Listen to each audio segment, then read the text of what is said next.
the story about a grub. A grubby little guy who doesn't know it yet, but he's in for a big change. Grub was happy doing his grub things, eating leaves and doing other grub things. He'd eat his leaves all day, have grubby things to say.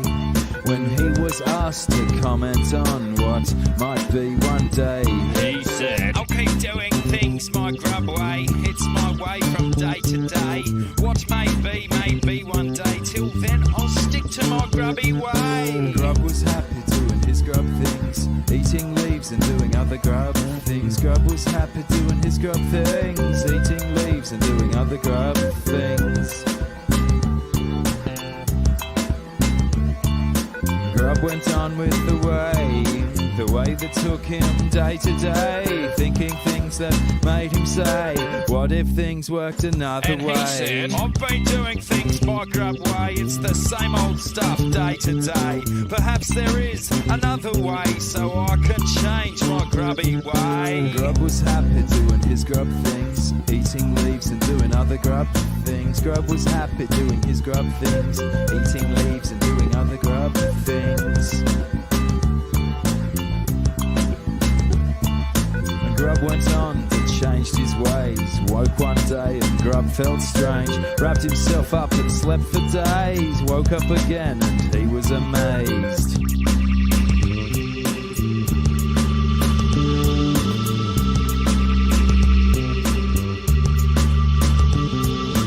I was happy to do my bit, fit myself into where I fit.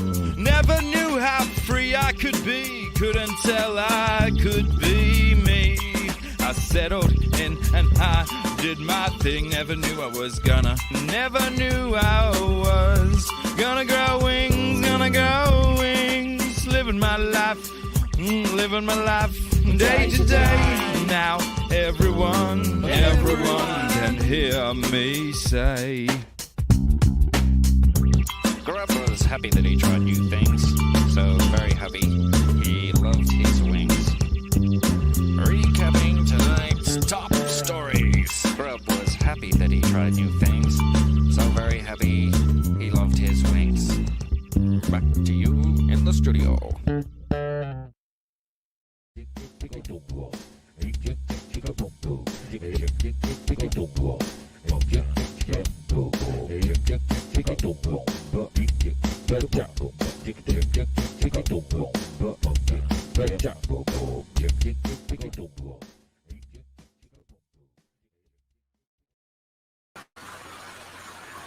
G'day, mob. If you can hear me over the torrential rain on the roof. And it's quite freezing out here. And here am I in just a short-sleeved shirt. Happy Star Wars Day, everyone. May the 4th be with you. Assuming you're in America and still on the 4th. Even though over here we are on the revenge of the 5th. Indeed. Oh, look out, Lauren Ashley, first cab in the chat today. Bucket of kudos in the post to you, Lauren. Well done.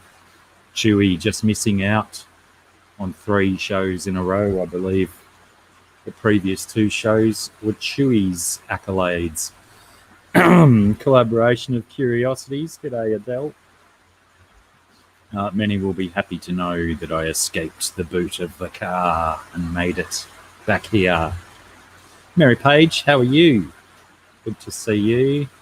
Alien World Aquatics, Scotty. Oh, happy birthday to Paige. Not sure if she'll hear this because they'll be madly celebrating off in the darkness somewhere. BJ, how's it going? Happy Star Wars Day. I know you're a fan. Joel G, g'day mate. Roundhouse Aquatics, how you going? Rocky, Rockford, Rocky will do. BJ gets away with it, so will I.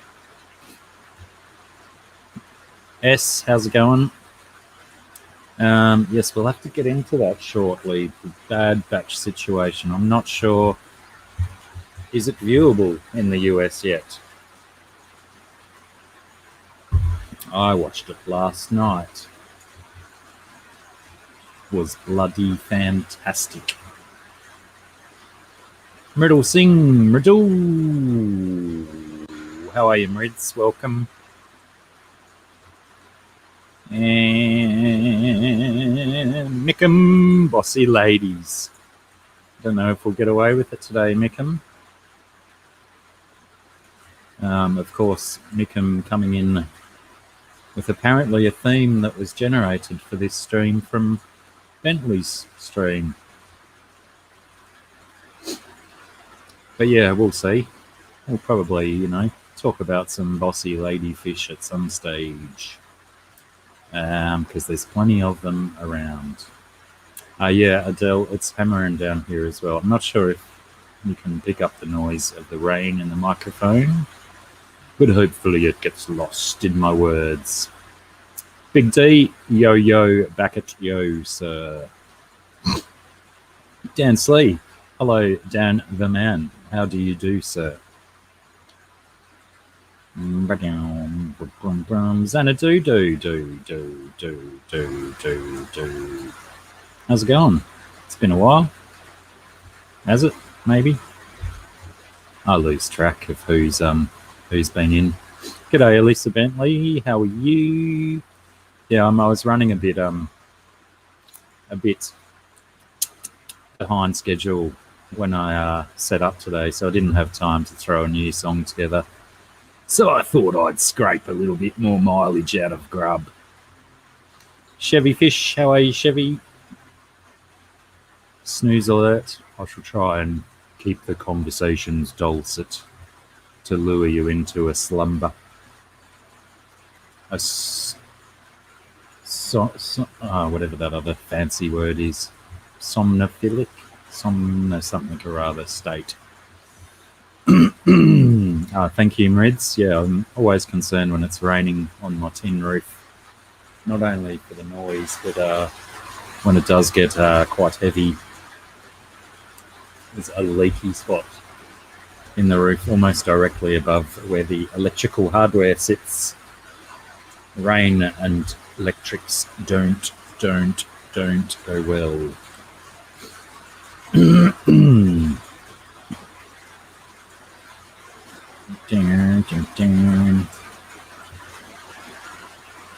Ennui swim. I don't know if everyone pronounces it ennui.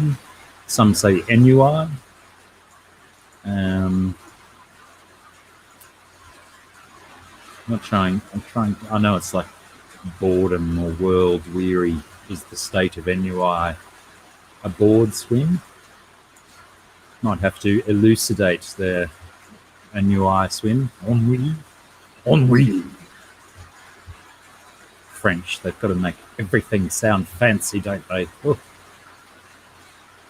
Rocky Jeffrey Watts. G'day, J-Dubs. How are you, mate? Welcome back.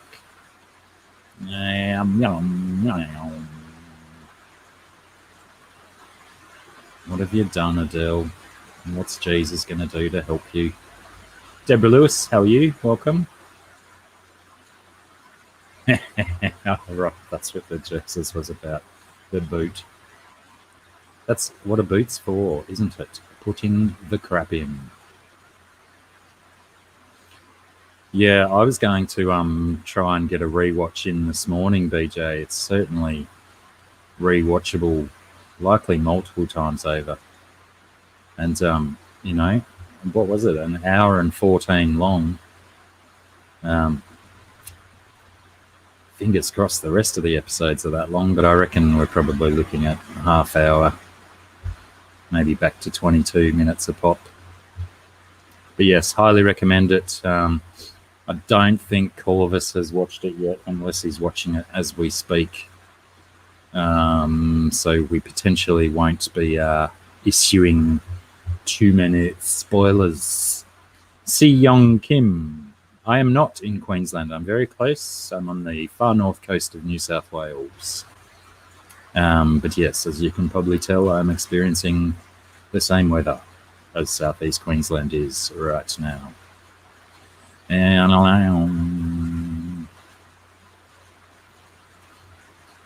It's a nice, subtle background sound. Mismatched socks. Jesus, that's easy for me to say. Mismatched socks is a little better. How are you, Jess? Welcome.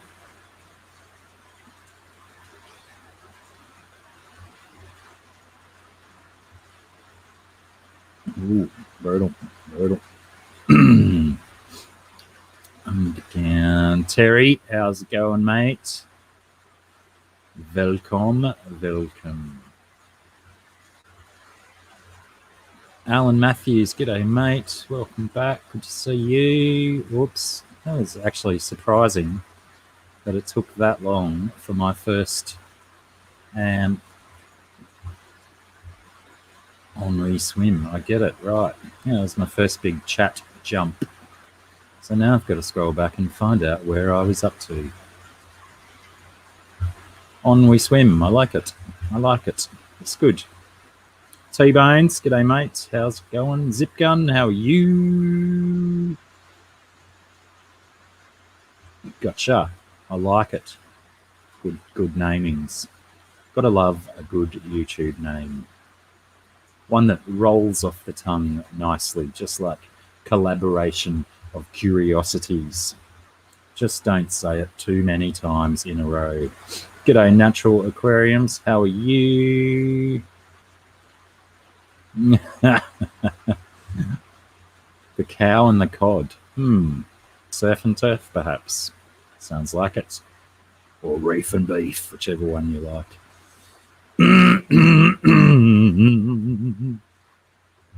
Righto, I believe I've made it to the bottom of the chat. So I hopefully haven't missed anyone.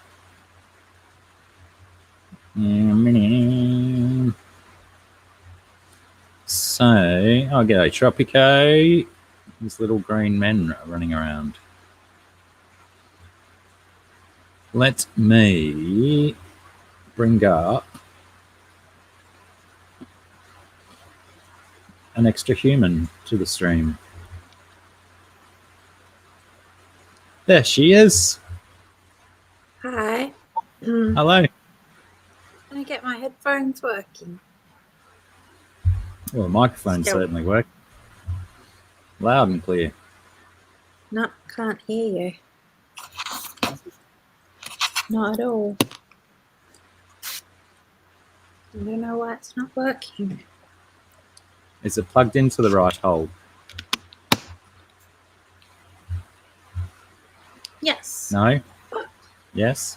It's not working. The sound's still coming out of the computer. Interesting. If you... you can still hear me, though. Now it's not coming out of the computer. Is it coming out of the headphones? You're just faking. No, I'm saying actual words. I was faking before. It just doesn't help me work out if it's working. I'm not. No? Anything? No? Only now. Now you're coming out of the computer because I unplugged the headphones. Well, it doesn't seem like you are getting a little bit of an echo. If you go into your audio settings and go into the advanced settings on your microphone settings, you can engage the echo cancellation if it's not already ticked. Well, have a try. And sound. Generally, that can get rid of any of me hearing myself back.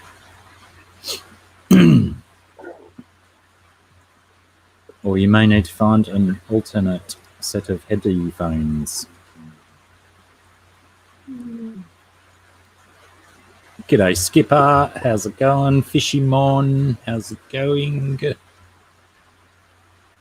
Who else have I missed? No one, I think. Bonus humans as natural. Joel G. G'day, mate. Kia ora. Kia ora to you, Kiwi brother. second one's always free, Joel. But if I have to do it a third time, I may have to send you an invoice. How's it looking? You find it? No, they're not working. So I had my own headphones here at the computer and they've gone missing. And so I went hunting and I found Soren's headphones and I plugged them in and they're not working. So. Oh. But did you find the echo cancellation button? I do not have an echo cancellation button on my sound settings. You go cam mic, audio. Okay. Yeah, I was going on my computer. Okay, audio. Right. It says echo cancellation is Engaged. Yes. It says Bummer. yeah. Oh well, we'll just push on. We'll push forth, and hopefully I don't hear myself too much. I guess the biggest determining factor will be if we get a third human on screen.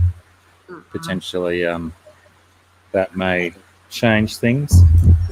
Beg my pardon. But anyway, how's it going? What's going on? Well, I was painting and I stopped to come on here. Well, not 100% sure you've got your priorities in order there. Yeah, well.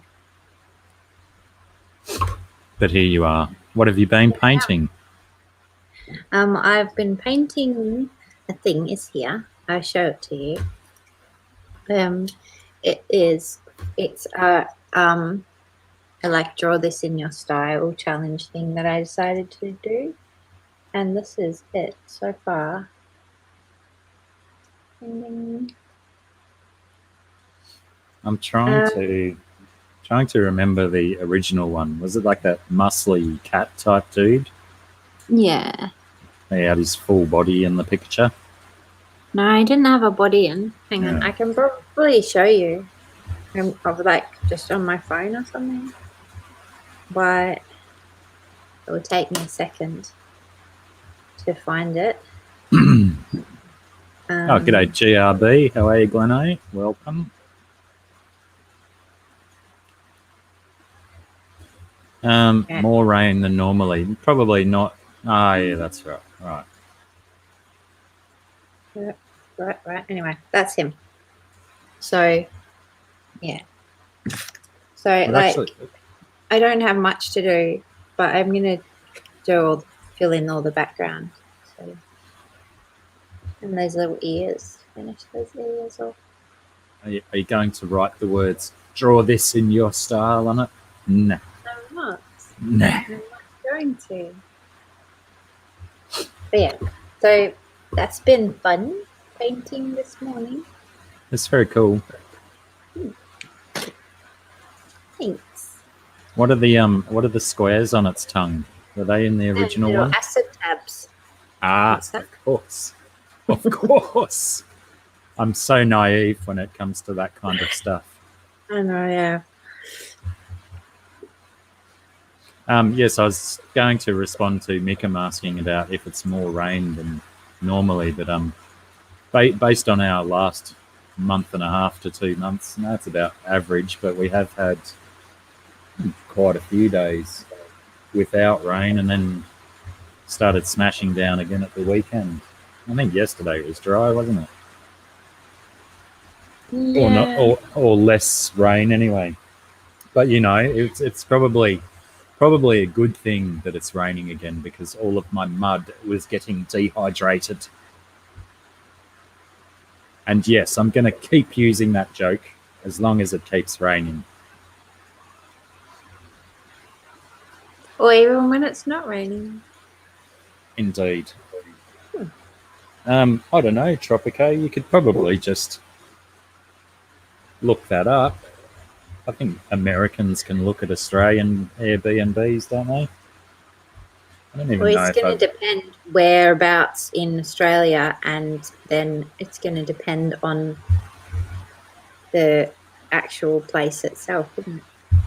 Yeah, absolutely. But yeah, I've never booked one or paid for one. I think I've stayed in one or two before, but I don't think I've ever booked or researched have. prices and stuff. Mhm. I think that wasn't that hotel we stayed in just around the corner from Aquamate's house. I think that was an Airbnb, wasn't it? No, it Or was was- just like a bed and breakfast. It was and just a smoke place. B&B. Yeah, I right. think so. I don't know. You have to ask Josh. I suppose. Punchy Paints. Hello, Pam. How are you? That's actually funny that Pam shows up because I was listening to Gilbert Gottfried's amazing Colossal podcast, and the last two episodes of that have had Michelle Phillips from the Mamas and the Papas, and I found her voice surprisingly similar to Pam's, her talking voice. Not so much her singing voice, because I've not heard Pam sing. I look forward to that video coming out soon, Pam.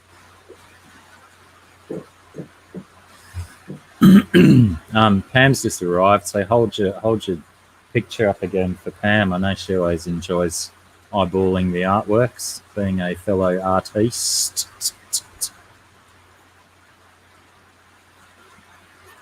You Oh. would think after holding up so many pictures that I would have worked out which direction equals which direction, but I have not. I have not Nice. worked it out. Yeah, I still don't know which direction to tug my beard, especially with this interesting curve I've got going on. I'll try and just leave it alone or set it on fire, one of the two. Can I show the other picture that you don't like? I didn't Can I say show it? I don't like it. Don't force words down my throat and buck up.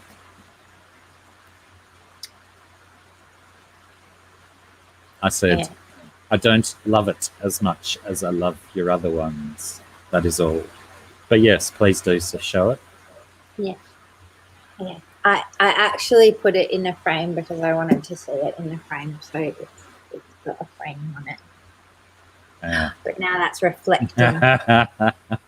Now all I can see is me in it. And I can't work out how to get it on the screen. It's like that, or like that maybe. I should close my blinds to show it to you. Hang on. I'll give you a little bit more real estate to play with. Cover your face and you might get a darker spot over that side. Mhm.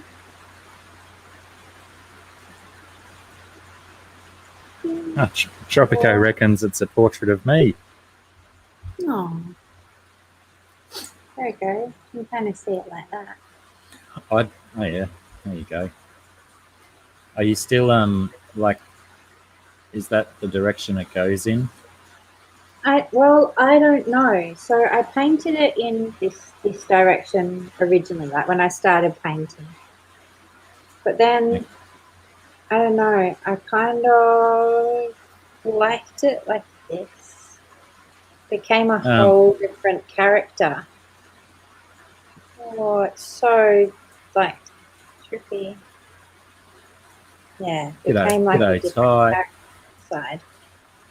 Yeah, I'm So, not sure I if don't know. I'm not sure if I noticed the claws when I first saw it. They're one of my favourite parts of the picture. Well, they kind of do make it more logical to go that way, then, don't they? This way. Yeah. Well, The yeah, claw- but like I don't necessarily follow just logic in arting. I Indeed. think that's still like because I like the. I just wish I could get it. There we go. Okay. I still think that they work in that direction. Yeah, I suppose.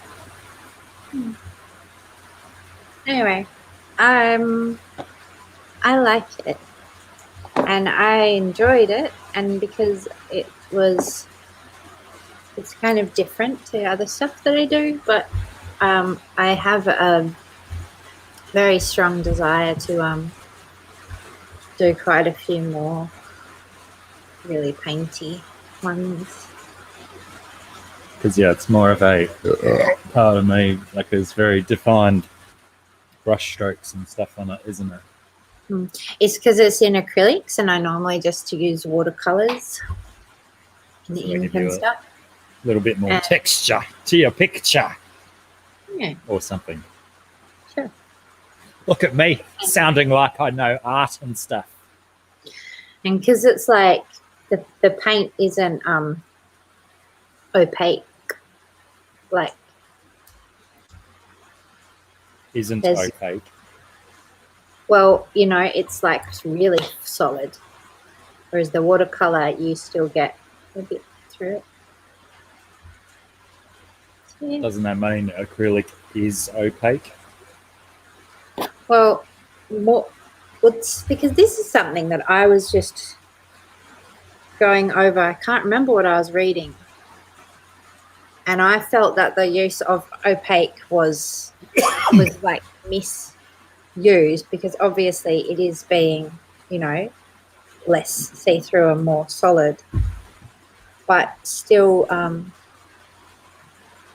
yeah, because it was what thing I was reading was saying, you know, that sort of thing as well, like that something was opaque because it had a slight see-throughness. And then I was thinking, you know, reassessing the way that I use it, because, yeah, I don't know.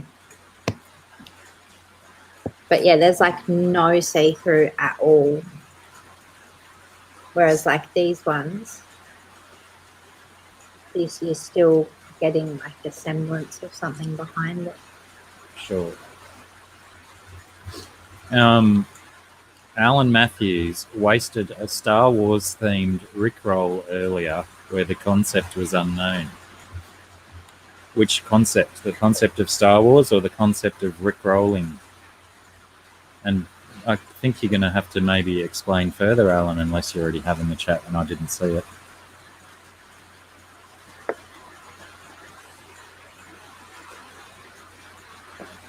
G'day, Denny. How are you? Yeah, there was a lovely post sent to me by one of my sons this morning, or it might have been last night actually, those little mini Star Wars figures that I sent to you as well, Scungy. It was very, very well done. Tiny little figures, setting up Star Wars scenes with like speeder bikes in a forest of broccoli.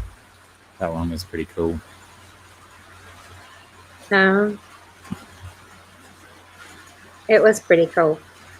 I did wonder how they supported them, you know, because there was the X-wing over the keyboard as well. Didn't look like it had any string on it or a toothpick Maybe underneath it or like something.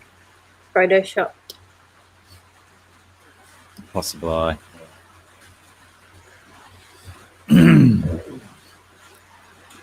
And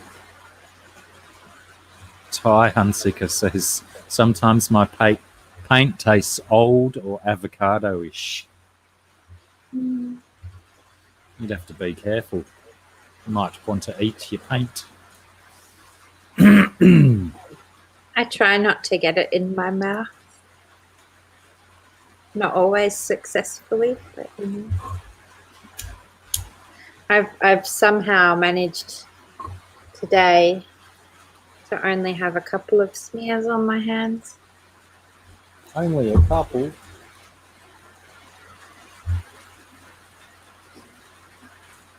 Oops. How do you can't really, can you? Can you zoom in without doing two fingers on Instagram pictures? I don't think so. And I think if you try and zoom in on them, it just releases it back out too. Yeah, as soon as you let go. Yeah.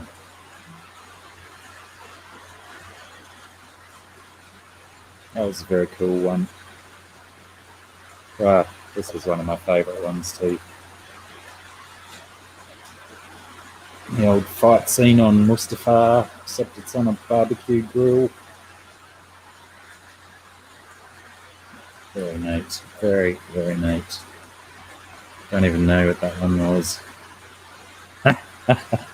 The pistachio one. Very nice. Very cool. See, I didn't see that, but I went through all the ones in the post that you sent. Maybe that was in a different post by that person. Or Oh, that's the pistachio one is the 10th image out of 10 pictures. Yeah. Maybe you got bored by then. Push the back button. No, I thought the broccoli one was the one, and then I couldn't get any more.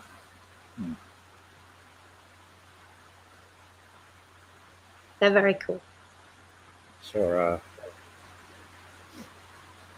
I don't even know what they're coming out of there. Is it like a camera case or something? Something like that.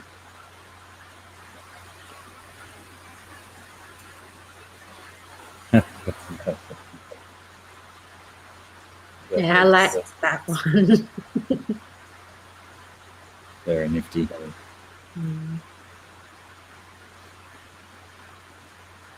Very nifty indeed. Okay. So what else? What else you got going on? I don't know. Not a lot.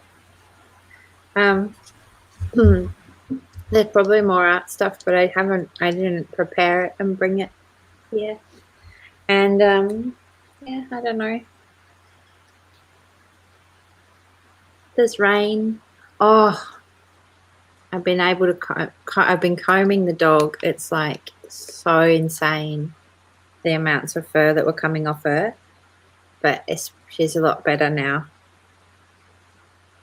But like, I truly could have made a toy, like, out of the fur that I combed off her. I know I held that up temporarily, but I think it's on Instagram, BJ Palmer. If you're not on Instagram, you can still access it through the interwebs. I shall type the username in because I don't think I was holding my telephone still enough to be able to give you enough time for accurate spelling. Naka Tatsuya. I think I've got that right. Oh, that one had bits in it. That's the username in the chat, just on Instagram.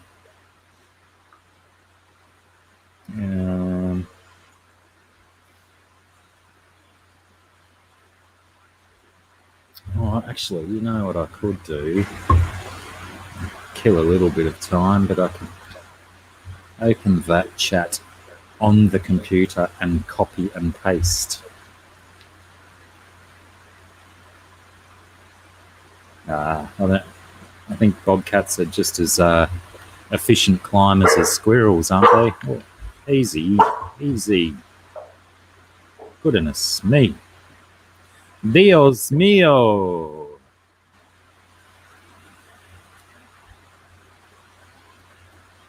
Right click, copy link address.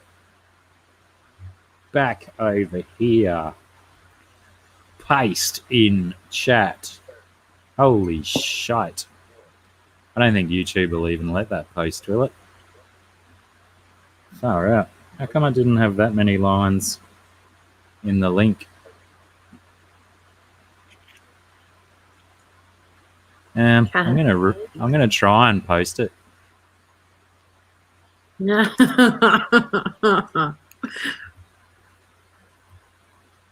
And I have a strange feeling that link's a little bit it went over too. Just ignore that link and just go and search the user.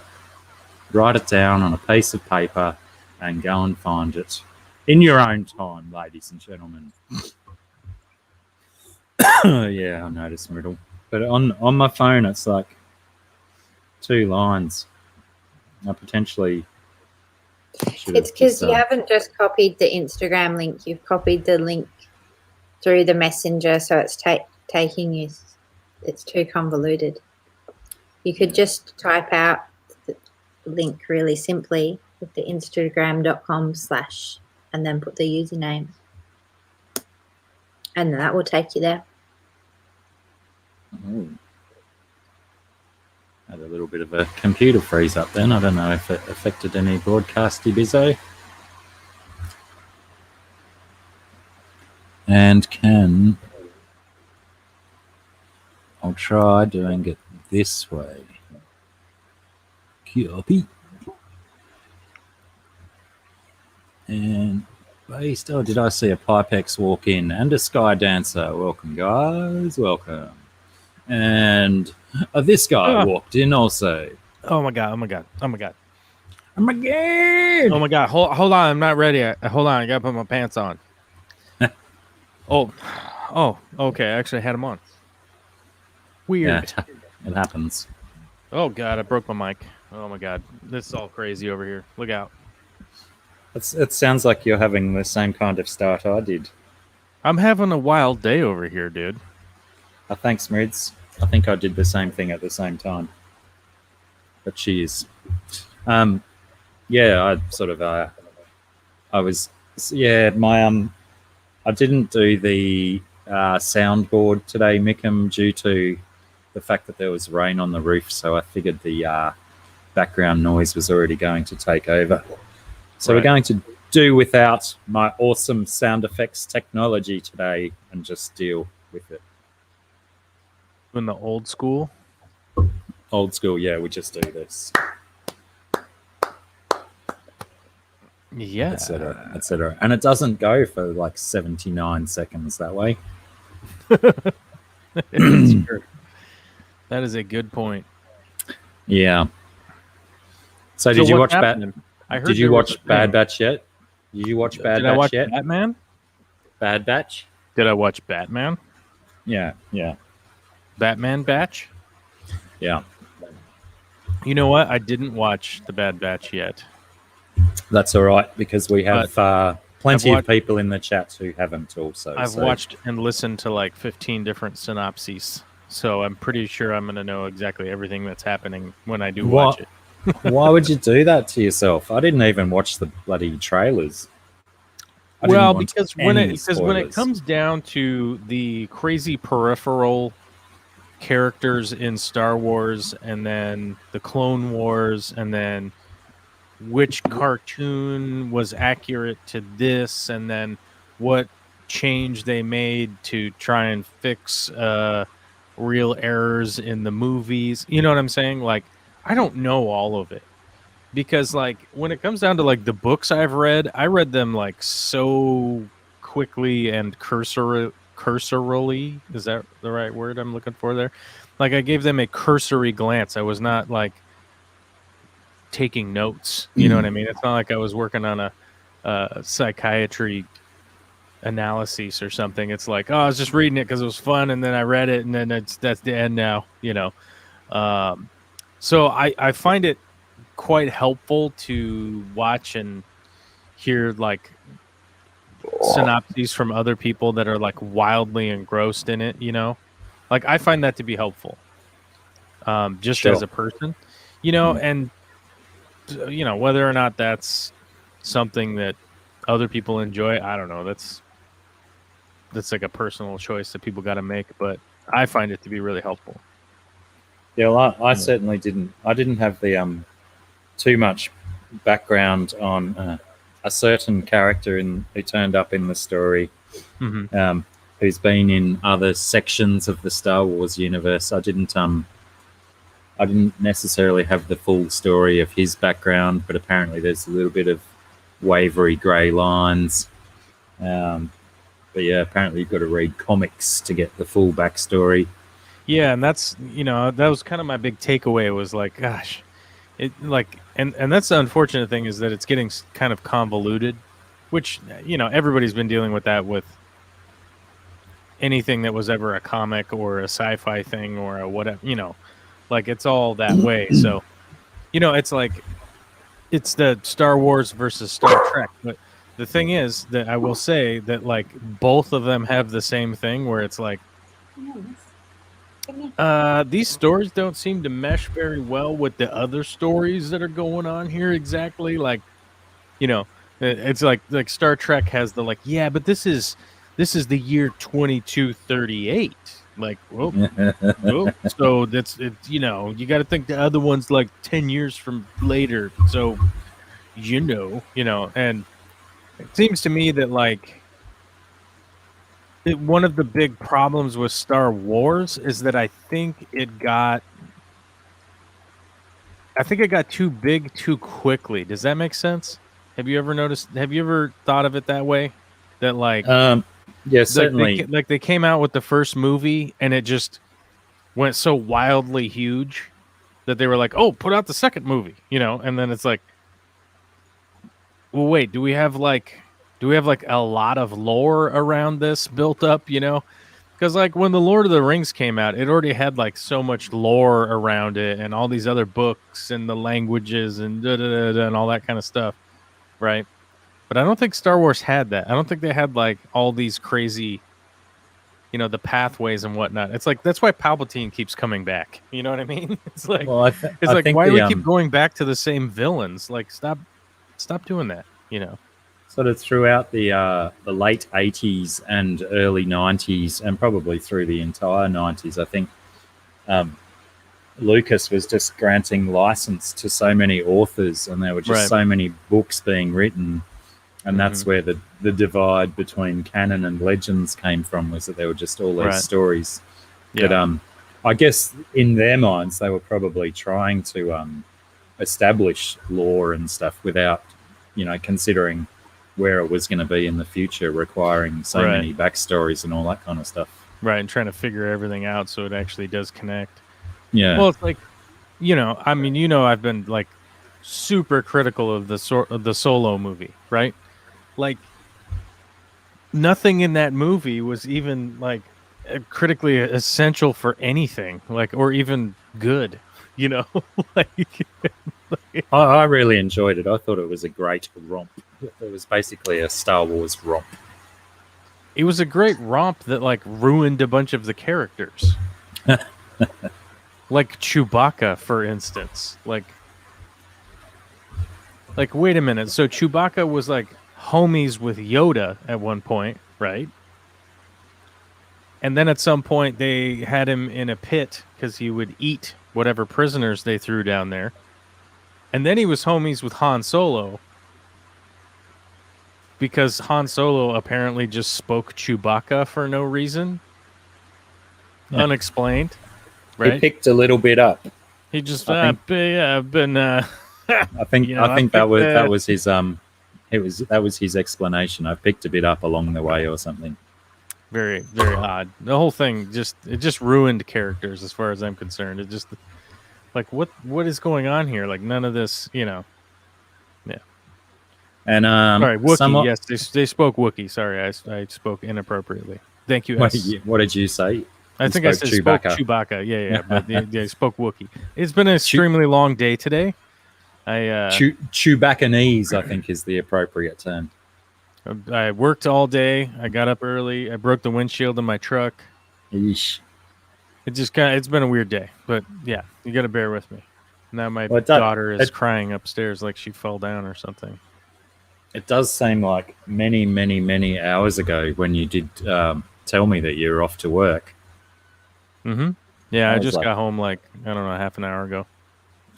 I think it was just before midnight my time. So, you know, almost 13 hours ago we were talking last. I was already on my way to work when you started texting me like, you shouldn't even be awake. I'm like, I've been awake for a long time. Yeah, right. Truck's loaded. I'm on the freeway, you know, cursing the cars in front of me. And the rain this morning like was crazy. Like I was down here in the south end and it was like windy and blowing and rainy and whatnot. And then I got up north and it was just all of a sudden just partly cloudy and calm. I'm like, what the? Hey, okay, weird. Oh, that's right. We've got a Chewbacca in the chat, don't we? G'day, T and Aqua. How are you, mate? Yeah. When I spent 3 days up on the north side of Brisbane over the weekend, and when we drove back down the freeway on Saturday morning, it was absolutely ridiculous torrential rain. Mm-hmm. And you know the kind of rain that makes the traffic slow from 110 on the freeway down to Right. 70 or 60 or whatever, and Oh, speed yeah. up a bit, brake a bit, speed up Yeah. a bit, brake a Oh, bit. I tell you, it was that torrential rain down here where, like, I don't know what the kilometer conversion is, but we go 60 miles an hour, and it goes down to, or most people are going about 70 when there's medium traffic, medium to light. When it rains like that, everybody's going like 10 miles an hour all of a sudden. It's just like, oh my God, this is going to take forever to get 70 miles away. It's going to take an extremely long time. Well, I think we did quite well because, as well as the rain, there was a absolute shit ton of roadworks on the freeways. Plus, it was a public holiday in Queensland, a Monday. What was it, like And- the King's Day or something? Oh no, it's just Labor Day, May the 1st. Apparently, lots of places around the world do May Day, Labor Day, whatever you want to call it. Our Labor Day's in September, I think. Yeah, New South Wales changed to October also. It's right now is the end of your summer, right? Oh no, we're well into autumn. I was going to call it Augie Dog. Well, yeah, but it's like that's the end August. of summer, autumn or whatever. Yeah, Because ours is like the beginning of fall, autumn, whatever you want to call it. yeah, it's certainly chilling off. I've even put socks and my rubber slippers on today because my concrete is ice cold. Oh yeah, Fish Tropic is saying people driving blind. That's why. Hey, look, as far as how the weather was this morning, I don't fault anybody for going 10 miles an hour. It was bizarro, sideways, crazy, splashing up from the ground rain. It was like, what the, and it was dark out, so it didn't help. So I don't fault anybody. It's just like, oh, this is a drag kind of thing. Well, that's the worst thing I find about driving in weather like that is that you're all tense and waiting for someone to stuff up. It's being concerned that other people's abilities to drive in the wetness that you're sort of watching out for. And then the next morning, I just woke up with the tensest shoulders and neck and headache, and I'm pretty sure that's what it is from just driving tension, having to share the road with all those other bloody humans. Pardon me. Yeah, it does. Right, It gets a little weird out here, Like I don't know how crazy it gets traffic wise in the outback. I think you guys get like about 10 cars on the road, and suddenly it's Armageddon, right? Well, Brisbane traffic is a little bit ridiculous because there's been exponential growth in that city for the last 25 years. It's just growing so rapid, and there's spread out so much that the traffic in Brisbane is just as bad as the bigger cities in the country, like Melbourne or Sydney. People complain about the traffic down there, but as soon as they've experienced Brisbane traffic, they sort of crack the dirts as well. Mm-hmm. Are you still painting, Scungy? I'm not painting. Because Because my painting desk is over there, so if I want to paint, I have to set everything up. I thought you made mention earlier saying you might paint while we're going. And there was I a few might, times. but I will. There was a few times where you were looking down, and I just thought you must have been painting, but See, it must have 'cause just been I'm- extreme boredom at our conversations. It's just I'm sitting on this stool, and my brain goes everywhere. I play, I twist chords. Outside of the screen, what you guys don't see is I do little hand dances and stuff to entertain myself, and I swing on my stool. I can sit really far back and sink See if my you- butt off the edge of it and swing. You try to sit way far back and not fall off. Yeah, that's like the game of it. Yeah. How far back can you go before That's you right. fall? It's going to be really fun if I do fall, though, because there's a whole bunch of stuff behind me. Like You're like, Principal oh, Skinner that said, was just eventful. gotta Wooden make a blocks game and of it. puzzles and a Hang on a sec. I'm getting cold. I'll be back in a tick. He's got to go fart. Yeah, I have Scungy. I have the same problem. I put my art stuff over there, so it's like I have to like go over there to my easel to go paint. Means that I definitely don't paint as much as I should be. It's a thing though. Like I have lots of different creative pursuits, and it's so hard because I've got all the gear for all of them, and then my house ends up just an absolute shit fight with stuff everywhere. And so I try and keep it tidy, but when it's tidy, it's really hard to motivate to actually pull it all out and start doing things. Whereas if it's all out and ready to go, you could just walk up and do stuff, and then when the inspiration leaves, you just walk away, go do something. That works for me. But once you start packing everything away so that you look like a normal human, that's where it goes wrong. I don't know how many times I've had to explain that to Vicky, but she still doesn't get it. She's like, "Your office is a mess. I'm gonna come down here and I'm gonna clean this all up." And I'm like, "Really? Where are you gonna put all the stuff?" Yeah. Like, well, I'm gonna put it over here in a drawer. And it's like, well, then now it's gone. Yeah. I'll never use it because it's in that drawer. I'm like, I'm not looking in that drawer. Where did this drawer come from? I didn't invent this drawer situation. It doesn't seem good. Yeah. Everything's hidden inside the Heidi drawer, and I don't like that. No, it doesn't work. You can't hide the things. It's a bit like with musical instruments. If you pack your guitar away in the guitar case, it never gets played. You got to leave it out all the time. Yeah, if it's in the case in the closet, like you're not gonna go get it out, No. Yeah, it's like, well, yeah. I mean, like, I don't know. I mean, it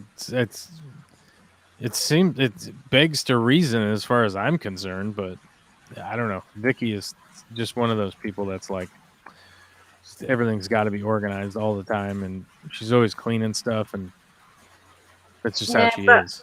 What those kinds of people, because I have those in my life too, and I'm not one of them, that they don't realize is it's kind of organized chaos though. You've got the things you need with the things you need in the places you need them to be.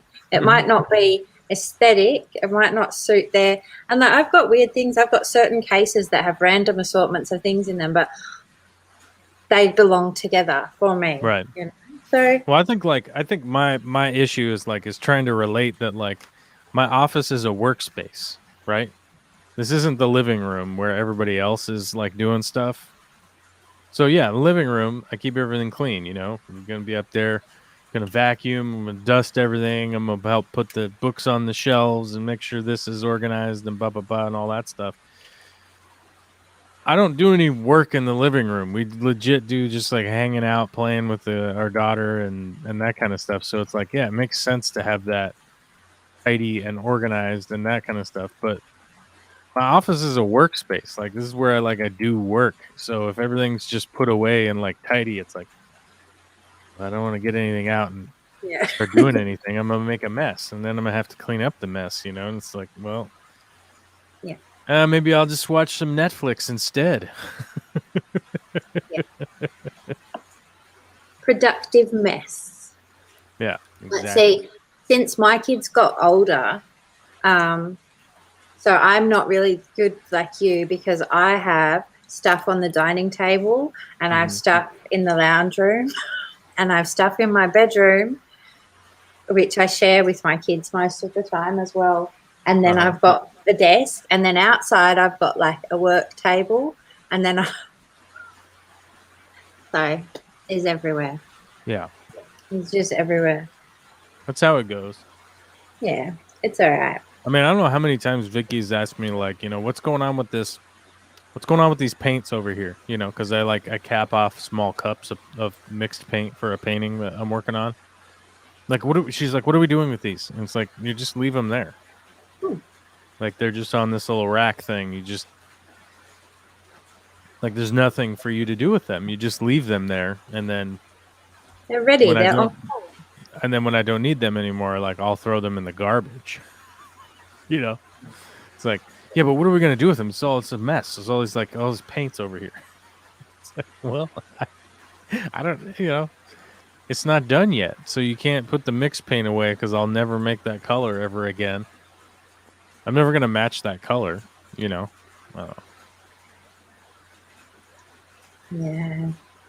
I hear you. Luckily, there are no other adults in my house to boss me around. It's a good point.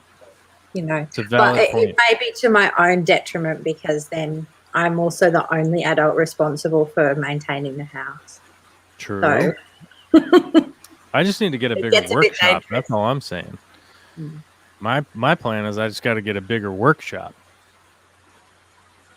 That's what I want. I want just like a studio where I can just like lay everything out and it's meant to be like that and I don't have to worry about it and do regular life. I can just go and hang out there and be creative. Mm-hmm. That would be good. That'd be marvelous. Mm. I don't think it's going to happen until my kids are grown, though. All the way grown. That's right. How old are your kids now? I have a 16-year-old who's almost 17, actually, and a 12-year-old and a 9-year-old. That's right. I was trying to remember, and then I was like, yep. Yeah.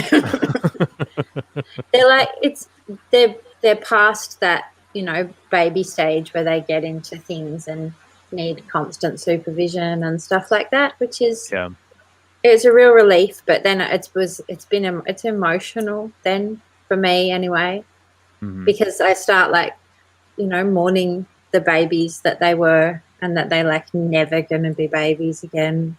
They're just, it's like I lost that little baby that they were because they change and their whole personality and self develops and it's gone. They're almost a new person compared to who they were before. That's true. So,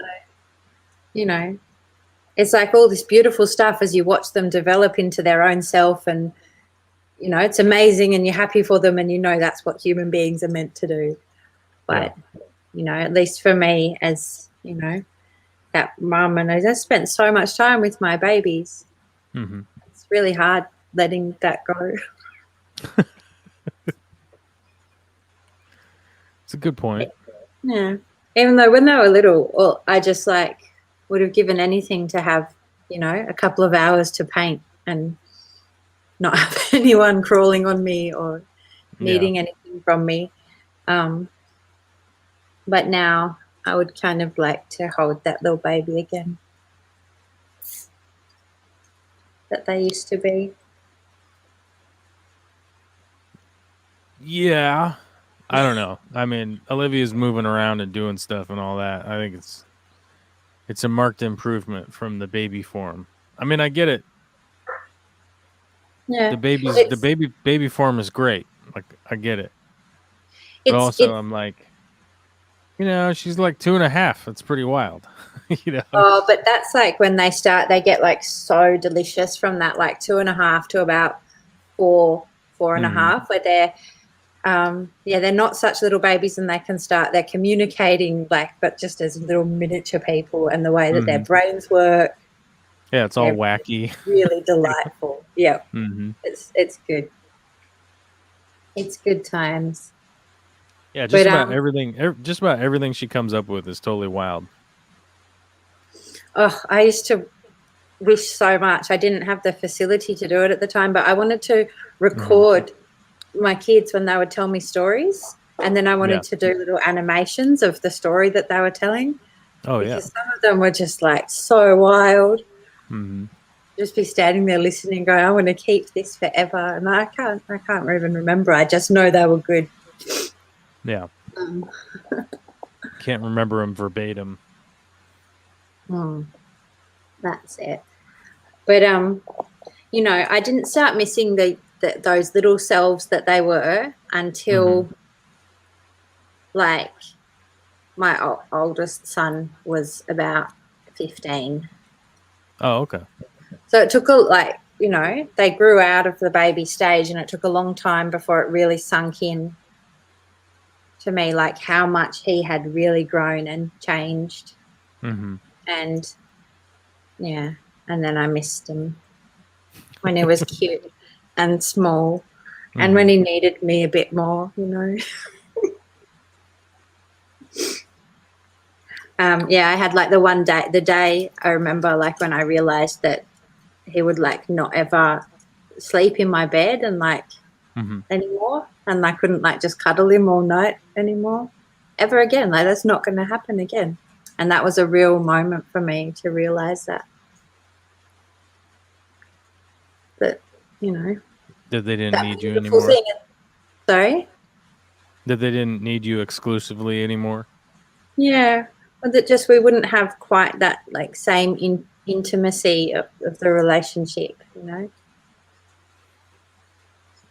anymore. Well, I think the intimacy can definitely stay the same depending on I think depending on like how it's hard to kind of quantify, but I think like the level of engagement, I think you're able to stay in that level of intimacy. I just don't think it's going to be as like in a quantity form. Does that make sense? Like the level of intimacy can be there with engaged parents for sure. You're just not gonna. It's not gonna be a 24-hour kind of a day thing, you know. No, but it's Yeah. just it's little things like that. I mean, my kids all slept in my bed from when I brought them home.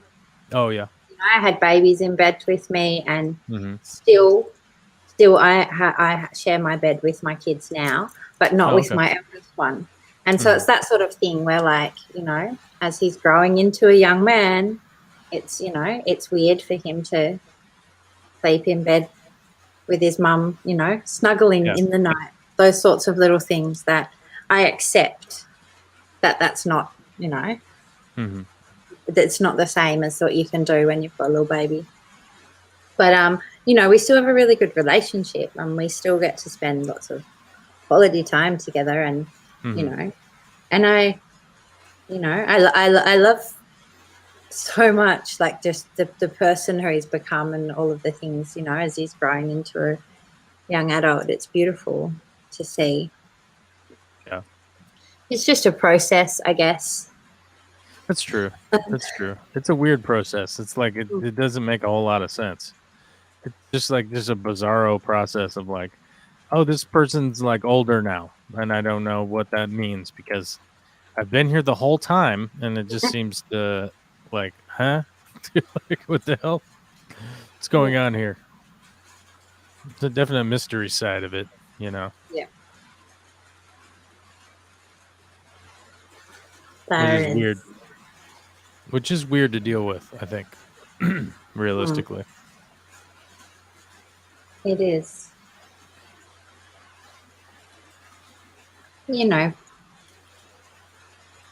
It's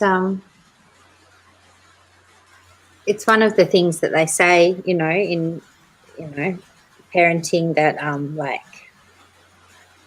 that adjusting to being a parent, and it becomes so much of your identity and who you are, and and then as your kids grow up, you sort of it's not as much of your identity anymore, because they don't have that need of you, so you just have to be your own self, and it's sort of a gradual process of like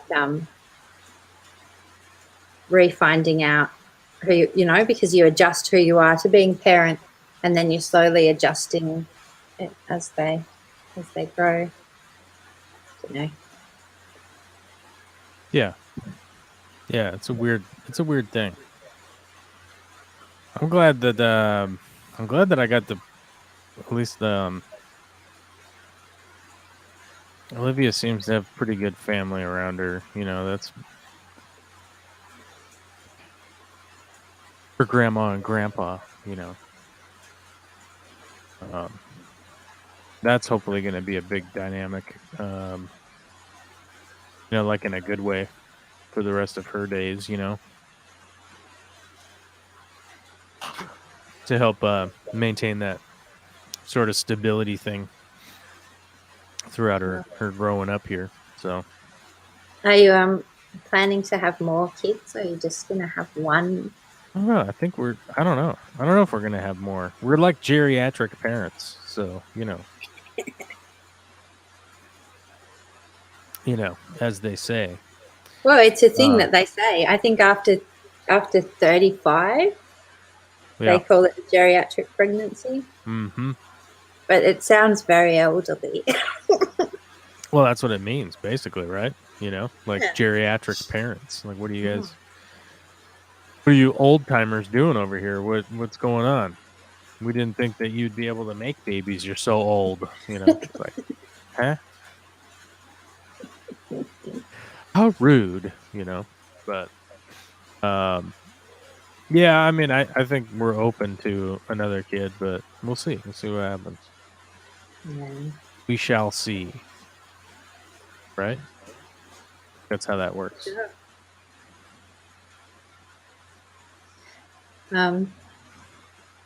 Yeah, it's interesting. I often wonder what it would be like to just have a first child after having like an actual life beforehand, because I had my first baby quite young, and so I feel like I was like a kid, and then my whole adult life has been being a parent. Right. And I think it would be really interesting to have adult life experiences and then be able to bring that to your experience of parenting. I will admit, I think it was incredibly helpful to have waited, kind of as long as we did, because it's like there's no real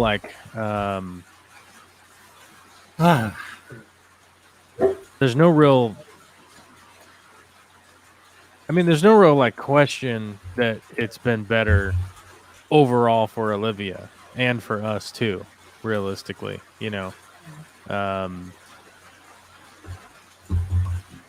and yeah, I mean, it would be really difficult to quantify all of the benefits, but it yeah, I mean, it's been really beneficial to have waited as long as we did. I mean, it's like financially, stability wise, like maturity, all that stuff. It's just like patience. I don't know, man. I don't know. I wasn't patient with anybody when I was 20.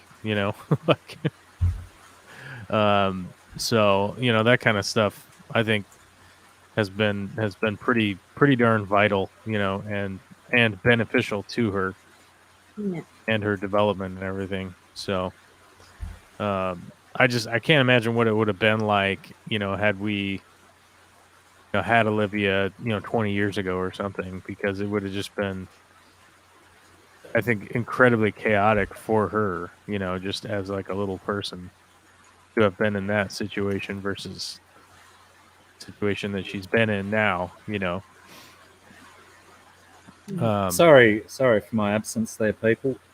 I have returned. Well, you left, and now we're doing the We Have Kids show. Righto. That's all right. We all have kids. Yeah. We just need a theme song. A drop. We need a drop to signify the kids talk bit. I'm kids a talk little drop. I'm a little bit like that now, because all of my my oldest three boys are adult human beings now, and now I've got a 79 and an 81-year-old child to look after. That's true. I got called inside to because I made this absolutely delightful soup last night, because my mum is having g'day Jessie, mum's having a procedure in hospital tomorrow, a colonography. It's like a colonoscopy, except they don't go in. You do all the same preparation, but they just use like an X-ray and ultrasound to check for stuff. Yeah. So she's on clear fluids, so I just had to go and strain some of the fluid off my soup. and heat it up for her, and then make her liquid preparation that she should have already had a litre of, but she hasn't even started yet. So, and joyously, when I had my mum's bowl of soup sitting in the kitchen sink, my dad had made a pot of tea and then decided to fill the kettle up right above where I had mum's bowl of soup sitting in the sink. So he managed to water down her soup a little bit for her. Yeah. He didn't know what it was. Whoa. Whoa. Loud dog barking. She's a bit shrill. Little bit. But yeah, they're all sorted now. I've got a time frame for when Mum's supposed to finish her first litre of whatever that stuff does. I'm assuming it's supposed to flush your system out, and then she's got to do another litre before tonight. And then we're off bright and early in the morning to the big smoke. That makes sense. Bloody Smells funny down here, all right. $900 or something for the test too. I hope she's following all the rules. I had to rouse on her yesterday. She wasn't doing it right.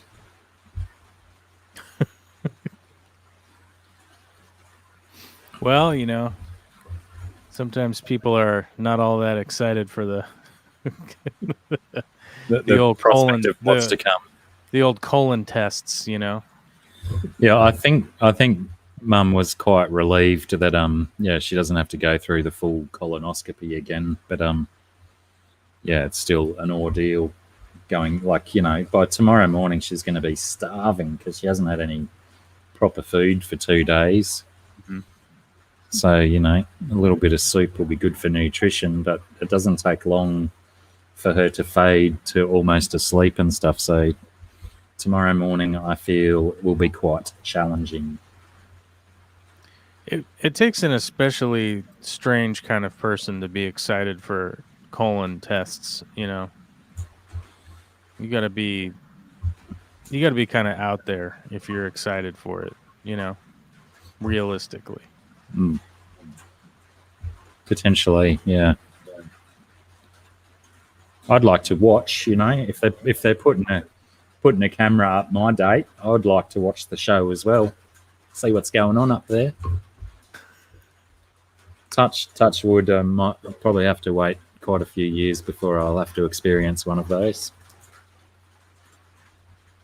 Do you think they will let you? What? You make a little video like you can get of your ultrasound. Take home and watch later. Share with your friends.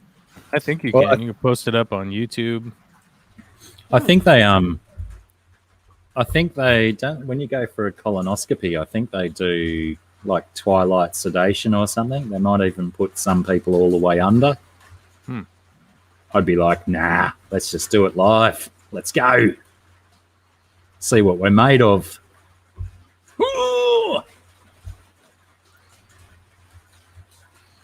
There we go. Jesse made the mistake of staying awake for his. You stayed awake? And how did that go for you, Jesse? Was it like no sedation? Tell us more. Sounds brutal. I guess they go a considerable way in, don't they? So the first 4 or 5 inches might be easy enough. But yeah, once you're going up around corners and whatnot, it probably gets a little bit exciting. To say the least. It might just be a little bit exciting, huh? Jesse says it was that last turn. I can only imagine the facial expressions and the noises that might have happened.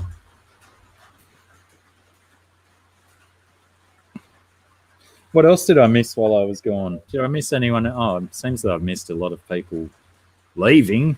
We had like nearly 40 people here before. Yeah. I guess we talked about rearing kids, and then it just never left.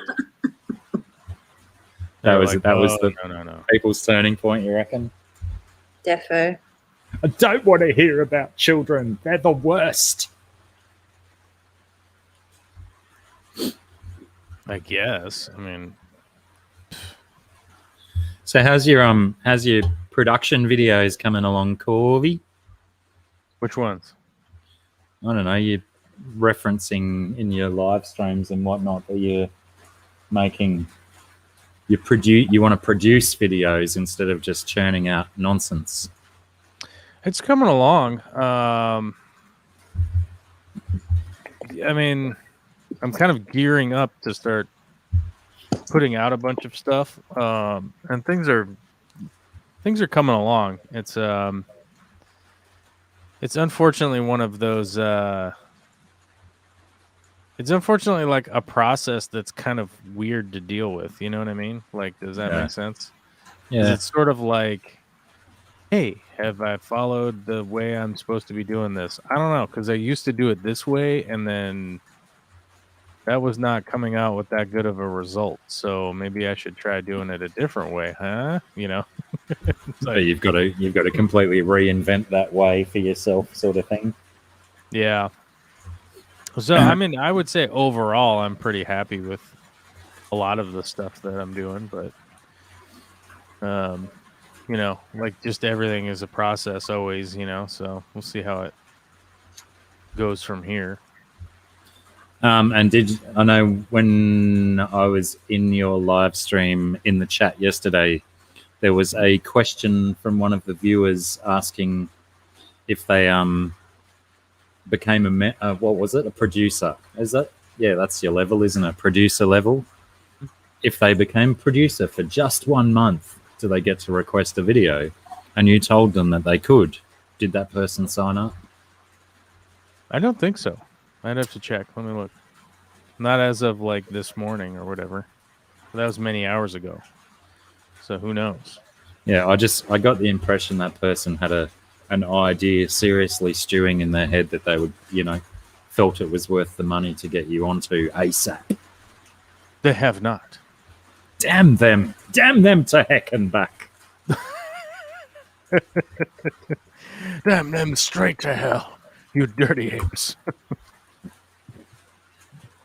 Yeah, I mean, we'll see. Like, oh, can you see if that goes to that red camera up there? I think it goes to that red camera up there. Yeah, I don't want that. Oh, and did you, not long before I left, you were saying it's back down. Oh, sorry, Vicky's here, guys, for a second. She's doing something. gotcha. No, that's that battery. She's cleaning up his art table.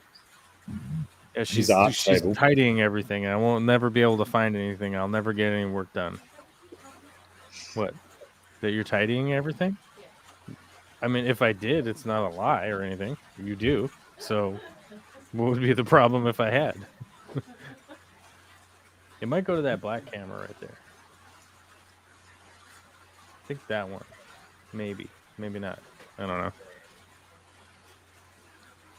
I need someone to come and gave that clean one my away. stuff up. Can you come and clean my stuff up, It's Scungy? the right side. No. It's my what? Last time I cleaned your bathroom, I almost died. Okay.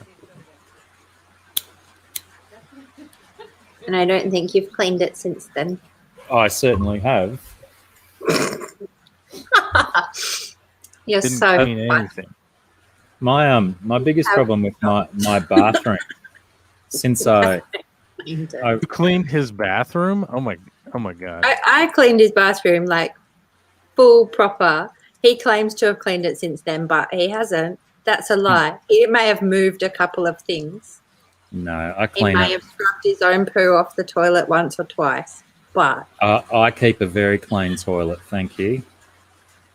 Apart from the lid where I put my feet when I'm drying my legs, because that picks up all of my hair off the ground and puts it on the seat. But my problem with my shower is you forget that I've been in your bathroom. But yeah, go on.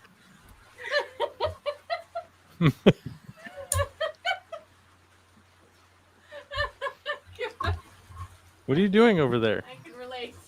Are you having a hard time right now? I am. With the peanut gallery's losing it. Yeah.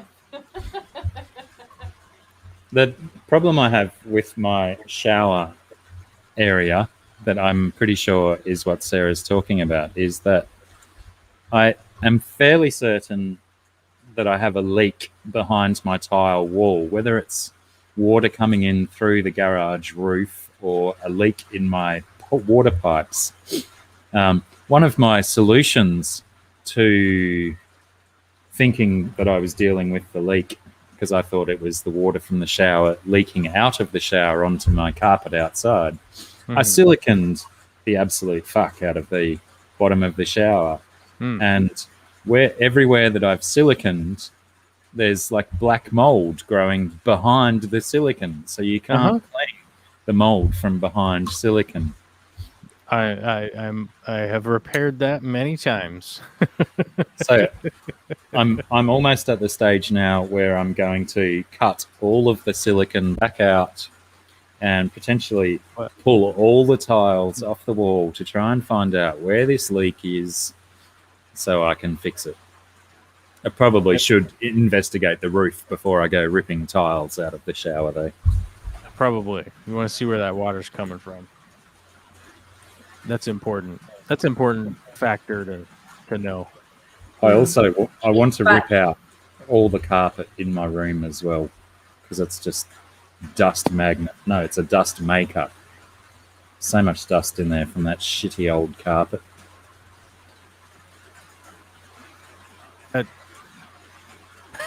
Yeah, that'll happen too.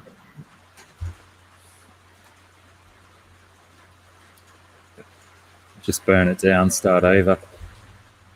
Just burn the whole place down. That's probably the likely solution, I would say. I think most of the walls are fiberglass, though. I don't think that stuff burns, does it? You've got to have a really hot fire, I think. I'd imagine it. I'd imagine it would burn. One way to find out. Yeah, unfortunately, my flat's on the edge of a 3-car garage. Well, size-wise, it only has 1 car in it, and a lot of crap. And all of the walls of the garage are all fiberglass. Well done, Alyssa. Did not die getting food. That managed to work out.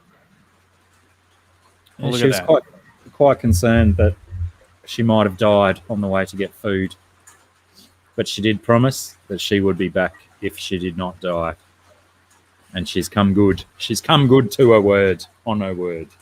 I can dig it. To her word. Both. Let's go with both. Both.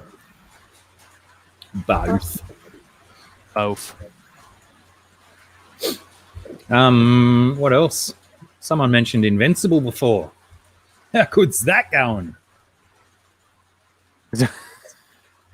Invincible is going very well. I'm caught up. I can't wait for the episodes to come out. I hate this format. I love the weekly format, but I hate the weekly format. But I love the weekly format. I don't know. I'm torn. That's a double-edged sword, isn't it? Yeah. I wish they would just put out like an hour-long episode every week. You know? That would be better. You still haven't seen it, any of it, have you, Scungy? No. I still don't have the telly sorted, and yeah. So I have not been watching anything for a long time, except for those couple of things we did. Oh, yeah, we watched Them. Have you seen that? What's that? Them. It's a show about a black family moves into a very, very white neighborhood. I saw some previews for it, but no, I haven't seen it. It's quite good. Did you enjoy it, Scungy? I have been enjoying it. It's We finished. Oh no, you fell asleep in the last episode, didn't you? You need to go back and watch the last episode again. Yeah, was that the last episode? I believe so. Okay. Because, yeah, I was thinking I haven't seen it finish, but I didn't know if that was the last one or not. Like, it is good, and I'm very intrigued at all of the kind of supernaturally stuff. It is, you know, it's pretty, all of the like mental healthy kind of stuff is pretty intense. And the like it's really strong with the racism and stuff that existed, and to some extent still does, I suppose. But there was just such severe racism in the day, and they can't steer away from that subject matter, and it's quite brutal, a lot of that stuff that's in it. But I guess it's like,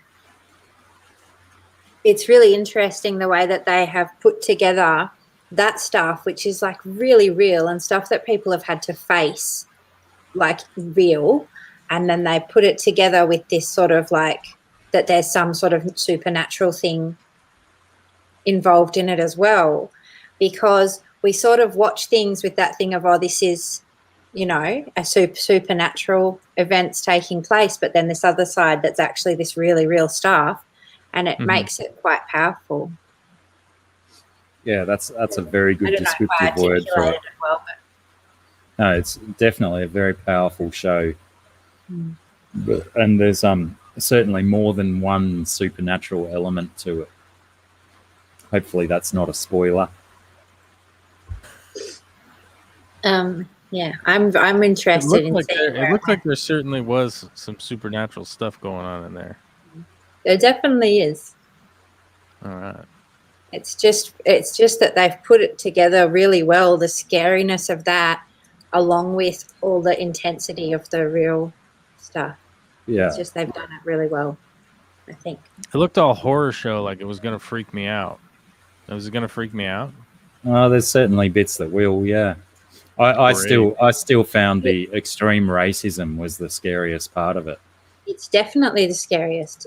Like, and I think that's part of what they're doing. It's like, those are the things that are like, they're real things, and they're way scarier than anything that you can make up. Yeah. Yeah, highly recommend it, but certainly be prepared. Be prepared to be shocked and appalled. Very confronting. Bits. Yeah, but I think it was only 6 episodes or something, but they certainly told a hell of a story in those 6 episodes. Maybe it was 8. I'm not sure.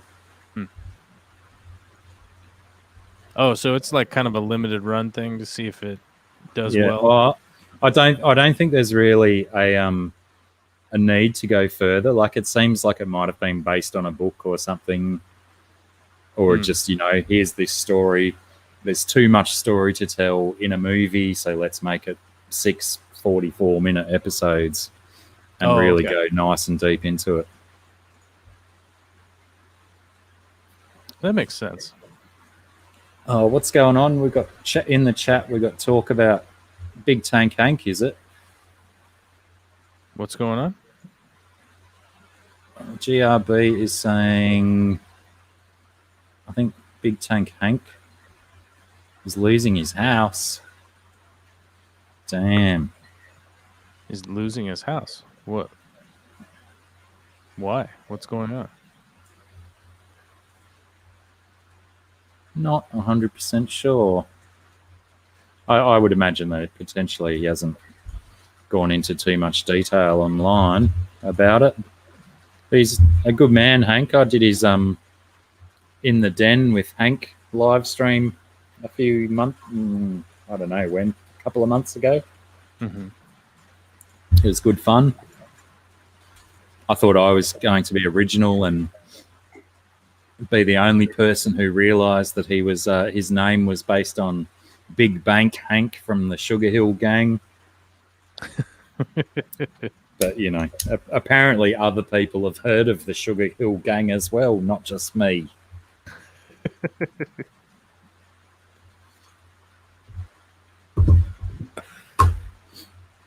But, yeah, that does suck.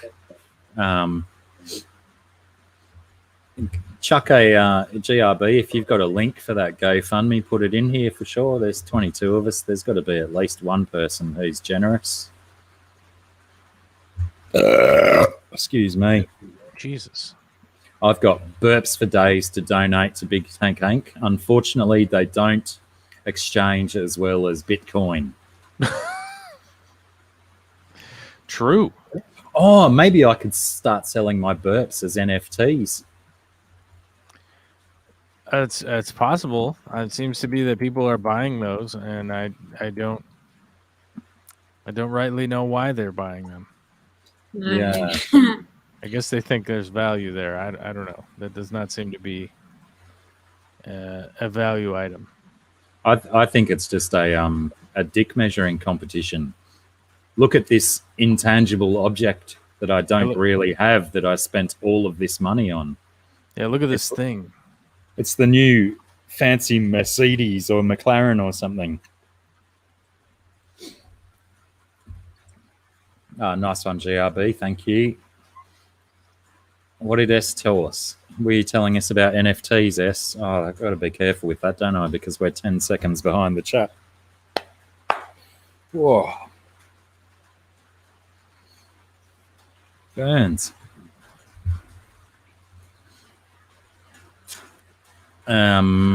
What else? What else did we watch? Didn't we watch something else other than them? No, we just watched them lately, haven't we? That was good, but highly recommend. What else were we watching? That Son of Zorn. Son of What? Zorn. Son of Zorn. What? I don't know that. Yes, you do. What was Son of Zorn? It's like where it's got the like He-Man type character who's coming Oh, to. yeah, right. That was pretty cool. It's like a live action series, but the main character is an animated figure, heavily based on He-Man, I'm guessing. Oh, I see. And he comes from a particular island that is very violent, but he's had a human child with a lady from America, and his the son of Zorn is Johnny Pemberton, if you know him as a comedic actor. It was quite fun. Believe I do. Yeah, not a bad show. Lots of good comedy in it, and a very, very interesting mix of the live action and the animated. Yeah, well, I usually despise that combination, especially like, the full flat. Yeah, I don't like it at all. I really Space Jam. enjoy that. It didn't bother me at all. It worked in this show, but otherwise it turns me off usually straight away. It's a hideous thing to do most of the time. But yeah, that was quite humorous. Wait, is Doge another one? Doge is another cryptocurrency, is it? Oh, the Dogecoin? Yeah. Doge, is it? I thought it might have been Doge based on the internet dog. Wasn't he called Doge?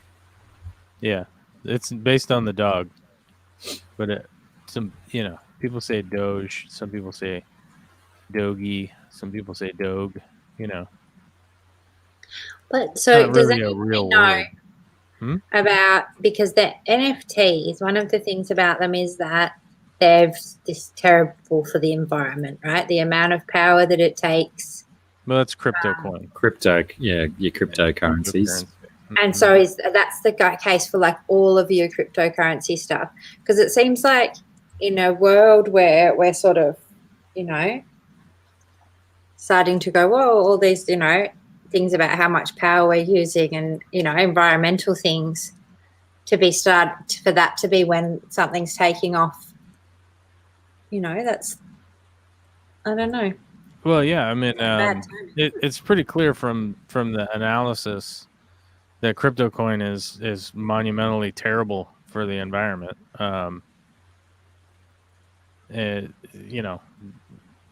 there's no way that you'd be like, yeah, that's how that should be. Like, that's good. Mm-hmm. It's pretty terrible for the environment. They're literally converting electricity into imaginary money.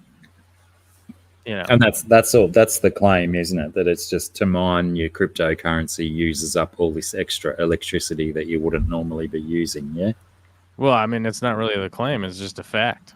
Like, you are legitimately using up electricity that wouldn't be being used at all. So it's kind of one of those like, hey, like, you wouldn't be using this energy. So what are you doing?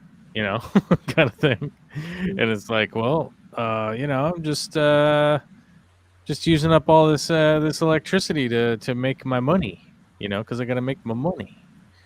I think it's really so much easier for people to disassociate from, because you've got to really conceptualize to understand that that's the process. It's not the same as, you've got a bit of plastic and you chuck it on the ground, you can see it's like bad for the environment. You see how much rubbish you're producing, or you see, in that case, you're not really directly seeing the impact of it. So I think it's probably really easy for people to, since there's a prospect of making money, and they can just kind of brush off from their mind that it's bad, problematic. Well, that's the thing, is that it's literally, because you are just using electricity that you otherwise wouldn't be using to create money that doesn't exist, so like, that's why it's so wasteful, and then of course this is happening millions and billions of times over every single day, and people are running all sorts of computers to be mining. And then nowadays, you're not mining the actual coins, because it's, the way that it works now is that, like, the computation is too. Okay, so the cryptocurrency, you have to calculate, right, in order to create the cryptocurrency. Now, 10 years ago, the average person at home could make a Bitcoin, because the way that it was mined, your computer at home could complete the blockchain calculation in order to make a Bitcoin, right? Nowadays, it's so complex that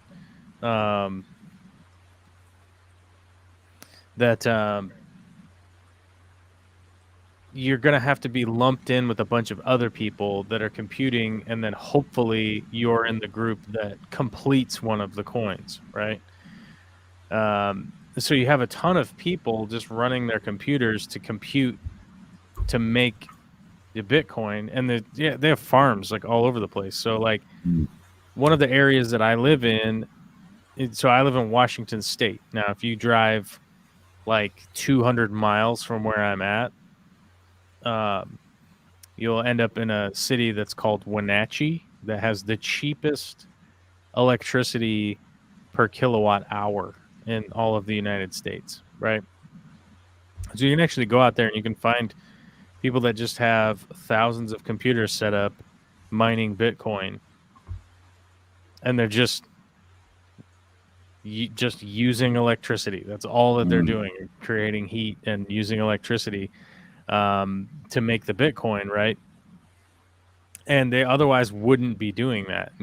They might be using some energy, just not on that scale. Just not on that scale to create something that's not bringing anything to market. Because the biggest thing about Bitcoin and cryptocurrencies, like the biggest selling point, was that they would be able to, essentially, like, third world countries would be able to use cryptocurrency, right? because of like unstable countries that don't have an actual currency and all this. Like, it was all marketed as this like altruistic thing, right? That it was like, oh wow, is this really gonna, it's really gonna connect the world. It's gonna, it's gonna give the pygmies in the Congo an ability to like pay for things, blah blah blah, all that kind of stuff, right? And the reality is, like, it hasn't really done anything like that. It's just created a market for billionaires like Elon Musk to tweet about Dogecoin or Ethereum or whatever, and it creates this false inflation. Now, the problem is that a guy like Elon Musk knows that he's going to buy up a bunch of Bitcoin before he tweets about it, right? Or before he goes on Joe Rogan and is like, hey, bros, you guys need to buy lots of crypto because I'm a billionaire. I'm from South Africa. I got rich because my parents were mining for, they had slave labor in apartheid South Africa. And then I came to the States and been a criminal the whole time I've been here, and then he goes and he tweets about it. And then it jumps right up in value super quick because a bunch of people start buying it. And then the market realizes that, like, oh, whoops, this is unfortunate, and then it starts to go back down. But they sell it before then. They convert it. And what do they convert it into? This is the question that I have for you guys. What do they convert it into? Do they convert it into other Bitcoin? No, they convert it into US dollars, okay? They sell it off, convert it into US dollars, and extract that money right out. And what did they do? Nothing. Didn't do nothing. And this is the problem that people have with, like, for instance, the stock market. When you meddle in the stock market, it's illegal. You can't do that. There's nothing there's nothing around the Bitcoin exchanges to go like, hey, it's illegal to do that, right? Because they're like, hey, you can't tell us what to do. We've gone rogue. We've got our rogue cryptocurrency here.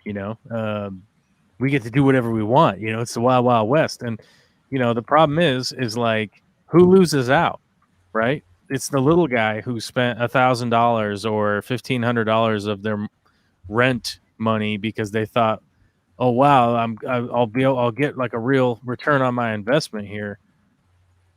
But you never hear that story. You're never going to get that story from anybody. You're only going to get the story that, Elon Musk was able to, blow up some more rockets because he thinks it's funny, like, okay. Is that what we're doing now? Is that's our plan? Okay. Is this the future? Like, wow, welcome to the future, guys. Did you hear about the girl in that burning house meme that used to go around 15 years ago or something, and she sold the original picture for $500,000 as an NFT? For which one? One moment. And entire screen, share. Do I have to add it? No, there we go. This one. Oh no. Oh no. Yeah, she's what does it say? 2005. Now she's a there you go, $473,000. She's like 30 or something now. Oh no, now age 21. A skull, but that she deserves a little bit of payback for that, because that meme got so much mileage in the day. But $500,000 for a funky pic. Okay, we'll let it slide. Chewy says a large Bitcoin operation is in an abandoned town called Ocean Falls. They have a dam that creates all the electricity they want. Yeah, and Jesse, Scungy and I were looking into that, trying to work out how we could sell stuff as NFTs, because I got some ideas for some gold NFTs. There are lots of NFT marketplaces that you can that you can use if you.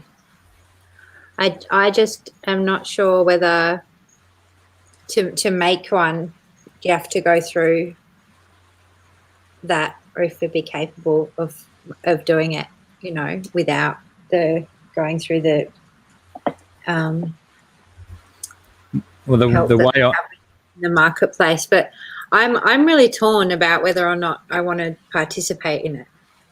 You know, as it well. might not be as hot now. You know, it's potentially cooling down a bit. But the way I understood it from what I was reading is that you need to link your NFT marketplace account with some kind of crypto wallet. You need to have some kind of cryptocurrency going to tie them together. You do. And neither of the But you've got to actually create and mint the NFT as well. It's not like you can just sell a digital image. You know, it actually has to be produced. Yeah, I'm not sure about that. I reckon you could make a text document .txt and yes, but then you have to use that and mint it as an NFT. Otherwise, it doesn't exist in the freaking blockchain or whatever. I don't have a good understanding of it, but that's what it is. It's not just like I can't just take a digital image and sell it and say it's an NFT, because it's not. Yeah, right. Well, I guess there's got to be until you go through that whole process. Yeah, there's got to be something to tag to that item that gives it that royalty tracking, I guess, you know, how they can trace it back to you always, potentially. It's such a confusing thing, isn't it? So, you know, you sell it, and then if it gets resold, you're supposed to get royalties from it. Or you can set up that or not, like, so you decide if you create one when you sell it, whether you're going to get money if it resells and stuff or not, or if it gets used. But yeah, you still have to create the actual thing from it. Mm-hmm. That you know, if it was something I was going to do, I would use one of the places. I just don't know if it's something you could do on your own or not. Guess it depends on your level of knowledge. I don't know. Well, I guess it's probably one of those things that's, you know, they make it a little bit complicated to exclude people who are too frightened to dive in and stuff. Hello, Crystal. How are you? Welcome. Well, and just it wouldn't use any extra electricity if you were just selling JPEGs and text images and. Here we go. Joel G says, the point is you create an ERC20 token. Usually it's usually on Ethereum blockchain, which is linked to the image. Which, you know, to a Neanderthal like me, that makes just as much sense as something that doesn't make very much sense. Like, yeah, I mean, I don't have a good understanding either, but it's about actually getting it encrypted and becoming an actual thing on the blockchain, and that's what uses all of your electricity to create and do that and to have it stored there. It's not just selling pictures. Yeah, it seems incredibly convoluted, but, you know, potentially very viable for making some bank, or not, depending how you can convert it into real money. And it does seem like, what's the impact on, like, because it's not actually anything tangible, it's so much money for nothing like that. I don't know. I would need to rethink to formulate that question really properly, I think.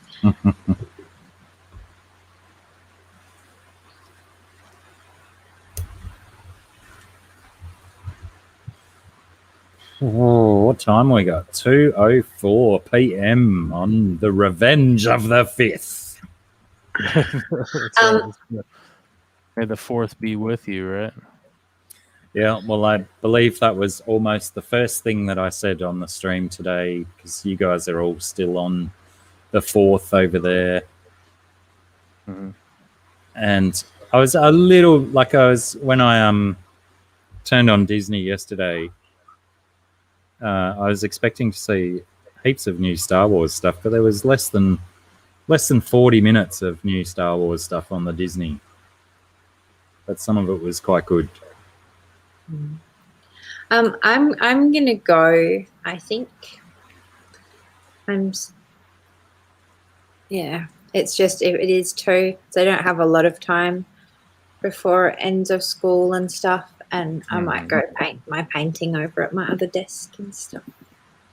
Rightio. I don't think we'll be far behind you with regard to leaving. Sure. I've got a Windelov tree to make. Oh. That's exciting. But then you have to give me a piece. Once you've done that, you have to save me one piece. You must. Maybe.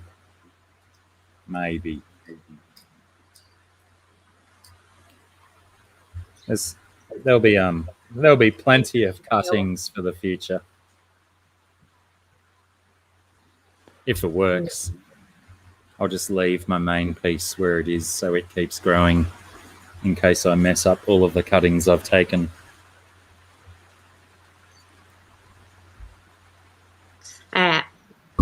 Righto. Thanks for hanging out. Go well. Bye-bye. We'll see you when we're looking at you and stuff.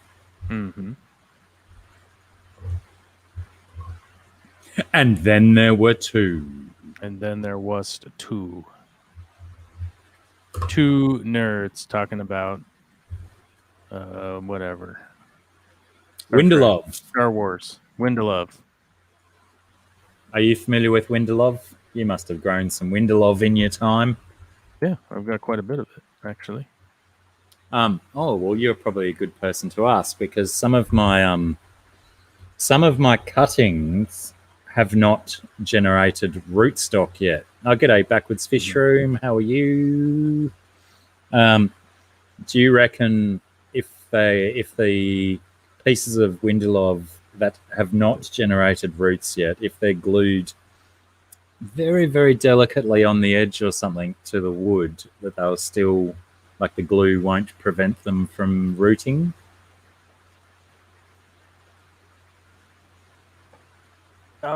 Well, it really depends on like how you go about trimming it.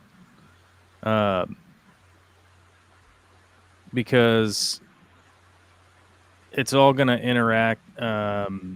Sometimes with almost every plant, it depends on like where you're trimming that plant is generally how it's going to interact for the future, right? So most plants, most plants are going to have like a certain part of the plant where you can trim it. It's normally identified by like an offshoot or, what I would commonly refer to as like a nubbin or whatever, which is, essentially that spot in the stem where it's got that little nubbin. Then that normally means that it's going to be okay to trim it right there, right? Mm-hmm.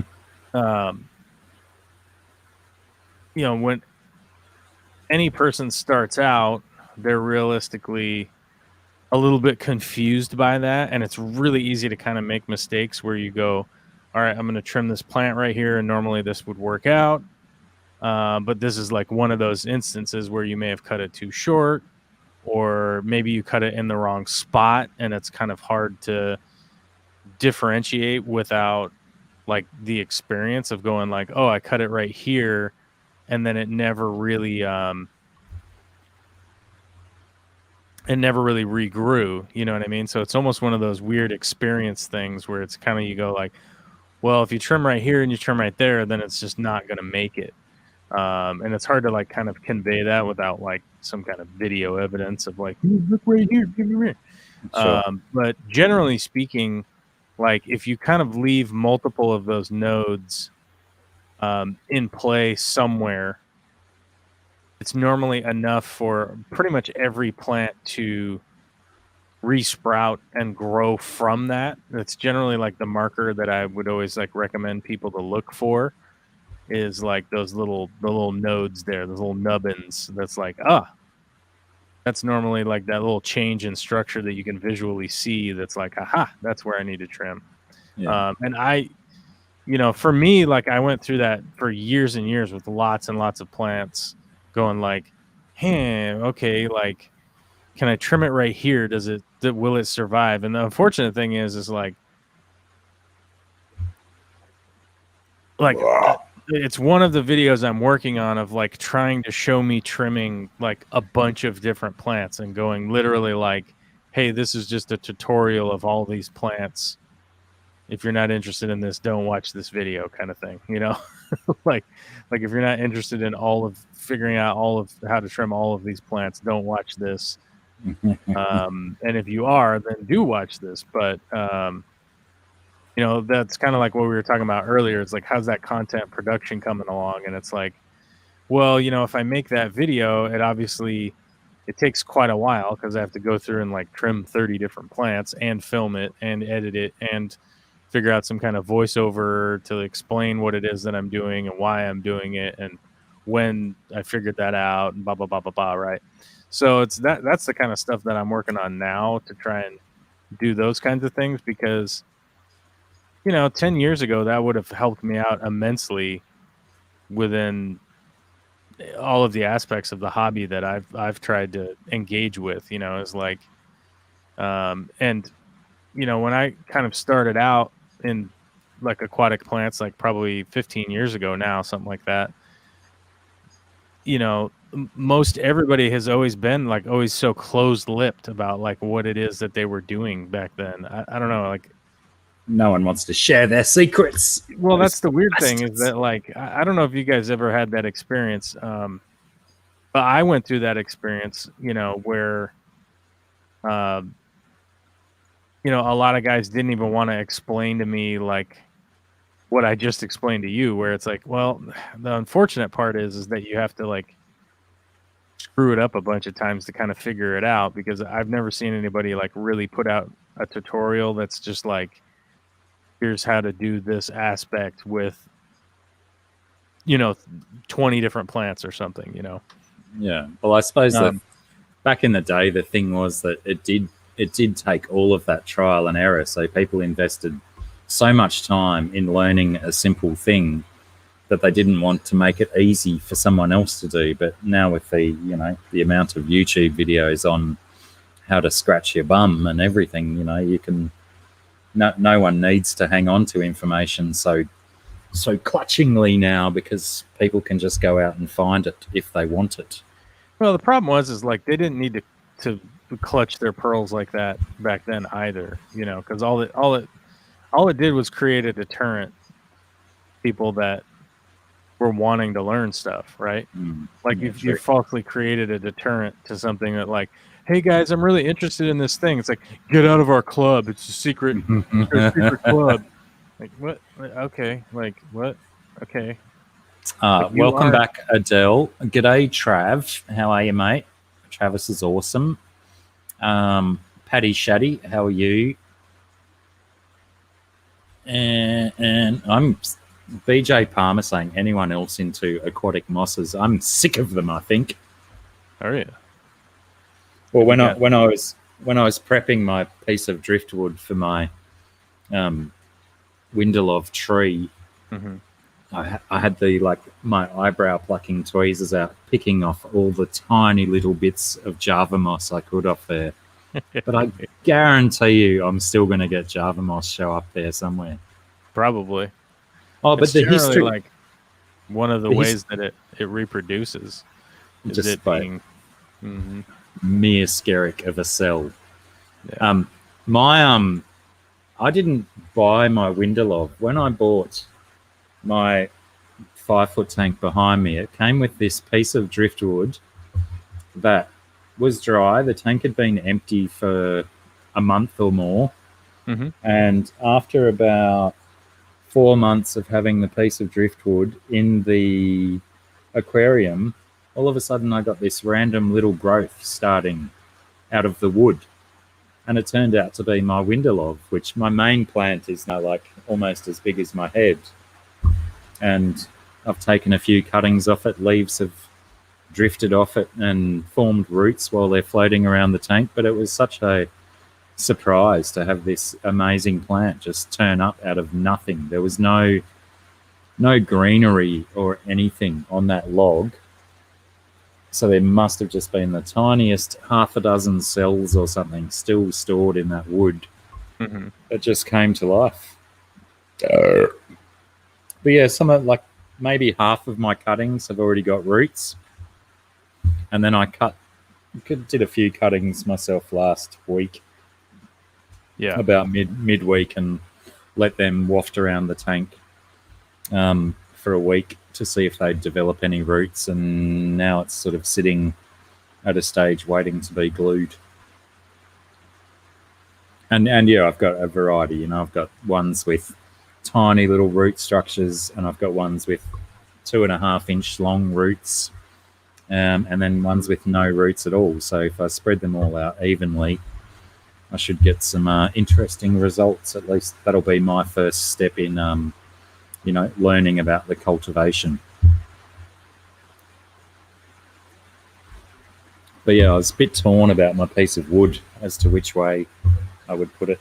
I might try and grab it. Actually, I'll just grab it all without the headphones.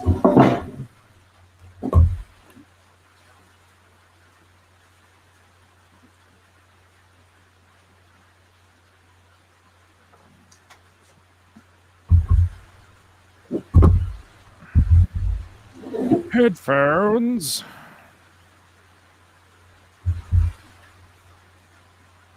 So this is my piece of wood, and that's about how it's going to sit in the tank. Okay, makes sense. Originally, it's... Oh, look, I missed a piece of Java moss.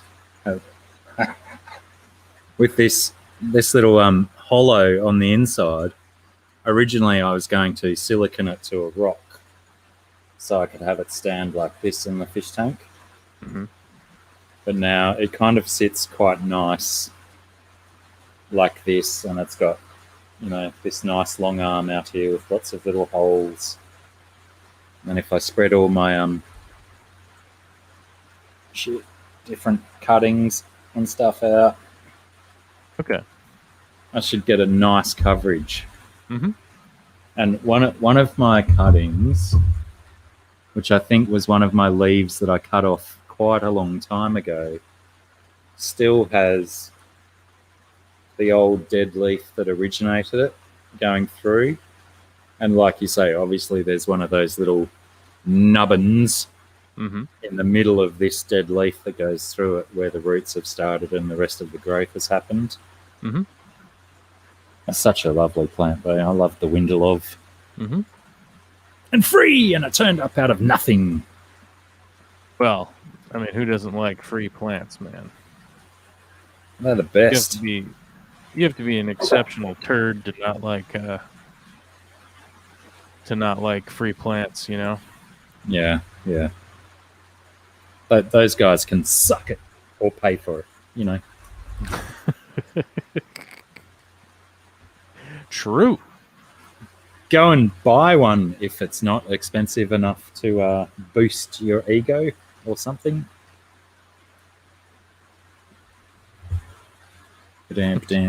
Boys and their wood. The boys and their wood. That's right. We can't stop talking about our wood, especially when it's drifting. Especially when wood's drifting all over the place, and slapped it in a tank. Slap it in a tank, eh? Slap it in a tank. On the, I did have another question regarding that in mind. If, like how I said, like I don't want to hold it over the electrical equipment, but see I don't know if you can see it. If I run it down the length of my nose, see this? I'm dripping water all over my privates. this long root here, would you apply super glue to the root structures, or is that counterintuitive? I generally don't with most Java ferns of any type. I normally will just stick a bit of the flesh down and hope that it does its own work. Well, I just normally use just a little bit of the stem, just in a little spot that's kind of open and not really doing a whole lot. And then, of the rhizome, and then just kind of allow it to attach, because you don't need a lot for it to hold on there, and the roots will grab on. Yeah. It does take, a couple weeks or whatever, but, it will grab onto stuff. This piece that I sliced off is one of my experimental cuttings, where it's just the tip off a leaf. Yeah. So what you're saying is to just put a dab of super glue, like maybe an eighth of an inch up from the very end, and potentially the roots will develop from behind where I put the super glue. You can see, I think a leaf like that generally is probably just going to die, but we'll see. That sounds like a challenge. Yeah. Well, I mean, we'll see, It didn't cost you nothing, so you might as well try it out. Yeah. But that's the main reason that see if you can get it to sprout from the tips. The main reason I did a couple of cuttings like that was the one that I found that I showed before with the old leaf still through it, where I don't know if I've broken the leaf off or if the leaf has started to rot itself and started floating around the tank, and then developed a new plant from that. So I suppose if I provide adequate conditions and the plant feels like it, I might get results.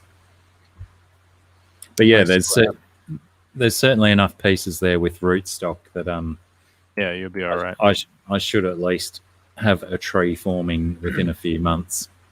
Yeah, typically with Windalove, the tips is normally where it seeds and sends off its new little jammers from. And I normally pluck those off and glue them to something. Those little guys. How very timely, because S has just also said Windalove is all about the tips. That's right. Wasn't it S as well? I don't know that I've ever attempted to just slice a leaf off like that and hope for the best, but where I've got my main one growing, it's that tank is a little bit inundated with some blackbeard algae, so I certainly didn't sacrifice much of the main plant by cutting off a piece that has a bunch of blackbeard on it. I just hope that I don't infest the tank that I put it into.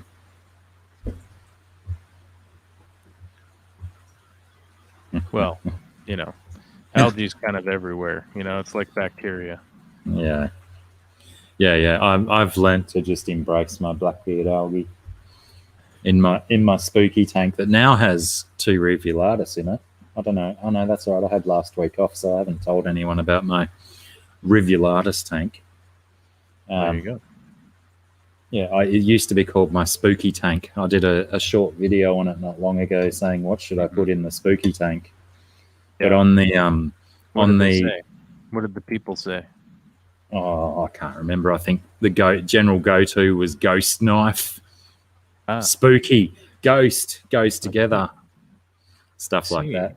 Yeah. But on that stand, I had a tank underneath with the last of my rivulatus babies before my adult pair died.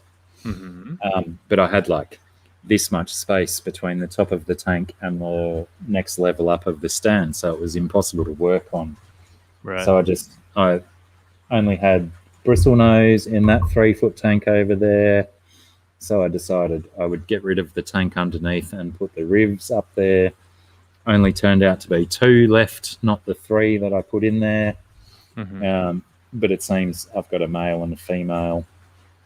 So now they own that 3-foot tank, and I got rid of a tank. So I've turned a heater off and a filter off.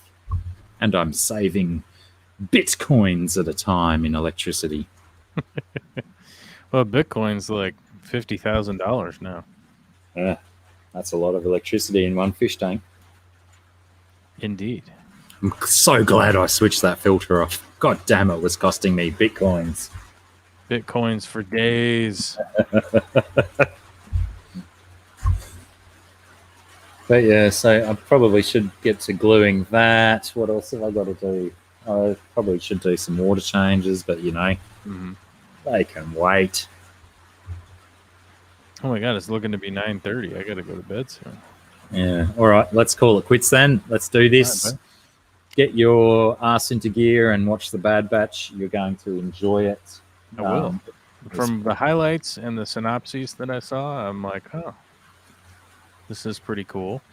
Because it's all about the 99, right? Yeah. Yeah. Squad or Unit 99 is the Bad Batch. And I think they're basically like trying to figure out like why they're the genetic freaks, pretty much, right? Like why don't they follow the rules? That certainly hasn't been investigated yet. There was two, like in the first episode, Order 66 happens. Right. Spoiler alert, a little bit late, but everyone knows when Order 66 happens. That's right. So yeah, there's so much shit going on around that happening, right? That we don't get into too much introspective stuff with them yet. Because the clones were protecting the Jedi at the time, or maybe not protecting, but working with the Jedi at the time. Yeah, that all went down. Right? Switch off back the other way. They were just like, no, you're supposed to murder him now. Like, eh? And none of them had the ability to question it, except for a particular 4 or 5 clones who had different genetics slightly. Yeah, the Squad 99, right? So yes, definitely everyone else as well. It's bloody Star Wars Day. Get out there, watch the Bad Batch. Why haven't you already? People, why haven't goodness.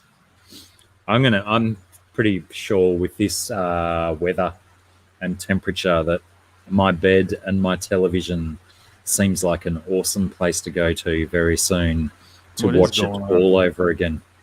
What is going on with that weather over there? Oh, it's crazy. It's just so wet. Oh, is it just raining like crazy? Yeah. I mean, last week we had maybe 3 or 4 days on the trot with no rain at all. And then it's just come back like a fury. And it's just been going fairly non-stop. Oh, yesterday wasn't very rainy, but there was sprinkles here and there. But yeah, it's the wettest I've known it for such a long time. It's bloody global warming, mate. There's all that melted ice cap in the air now. True. That's so much extra water to deal with. Well, it is a problem. That's assuredly a truth. It's a truth at this point, you know. I mean, well, why can't, if we've got so much rain, why can't that Toto song become real? To bless the rains down in Africa? Indeed. Well done. Because I couldn't remember what the actual lyrics were before rains down in Africa. I always, a classic Misheard lyric, I thought it was, I bet the rain's down in Africa. But it's not, though. It's not. That's a bad bet. Very bad bet. It's a bad bet because it's not normally raining down in Africa. I believe it's normally raining sort of up into the middle of Africa, right? The middle and to the right a bit. I get a little bit. But that upper part, like they don't really seem to be getting a whole lot of rain up there. Yeah. I think that's essentially what Sahara means, doesn't it? No rain or something. I think it translates to something like that. To something like, there's no food here. It's just sand. Yeah. It's very bloody dry, people. No food, just sand. Yet somehow it was the cradle of civilization. Well, up till 12,000 years ago, there was jungle and rainforest and stuff there. Yeah. Now there's Then just oil in the Then a ground. meteor attacked the planet with its meteorite power. Bloody meteors spoiling everything for everyone. That's right. Or fixing things. Who's to say? Who's to say? Who? Oh, there we go. Alyssa's got a classic Misheard lyric as well. I miss the rains down in Africa. Oh, you missed it. Like you were busy, you were out. You were like, I was out at the mall shopping for Your one is your one the actual lyric? What did you say it was? I bless the rain. Mm. You gotta have blessings, I guess. It's important. Anyway, does anyone else have any classic Misheard lyrics? I had a friend, Buffalo Soldier. She always thought it was bumping on a soldier, bumping on a soldier. What was the one? Gosh, what was it? Oh man, I can't remember it now. It was an AC/DC song, Akadaka.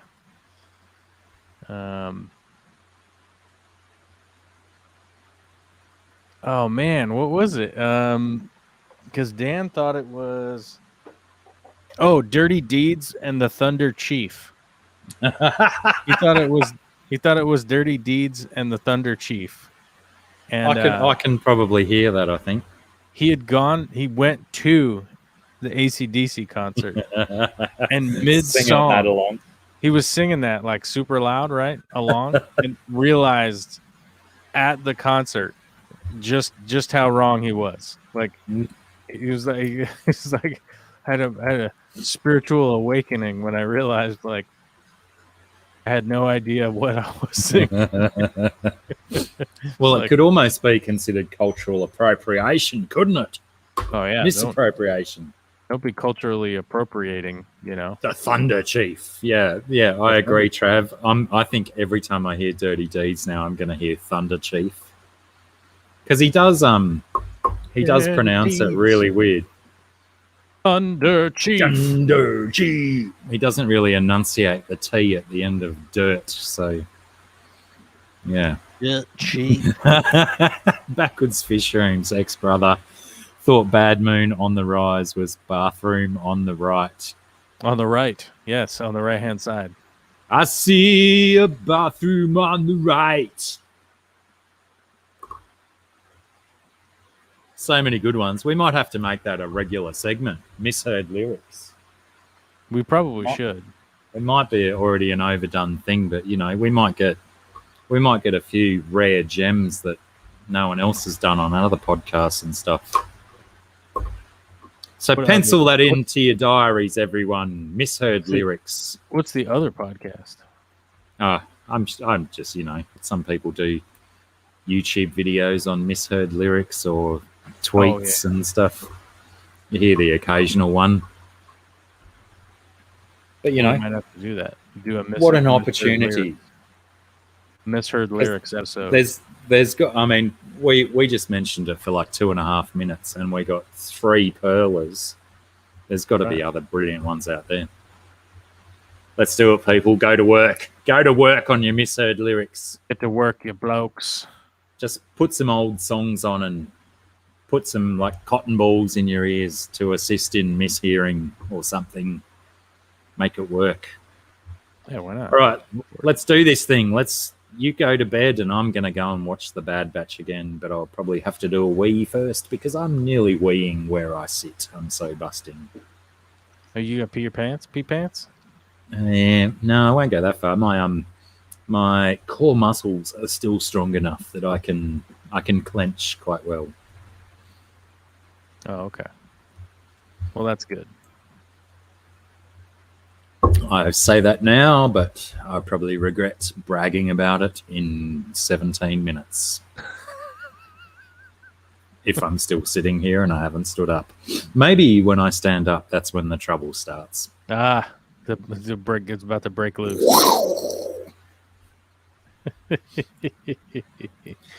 All right. Well, good luck out there. Good Thank luck in the you. bathroom. Much love to you. Enjoy that Bad Batch. I hope you get to watch it within the next 24-hour period. Probably not until Friday.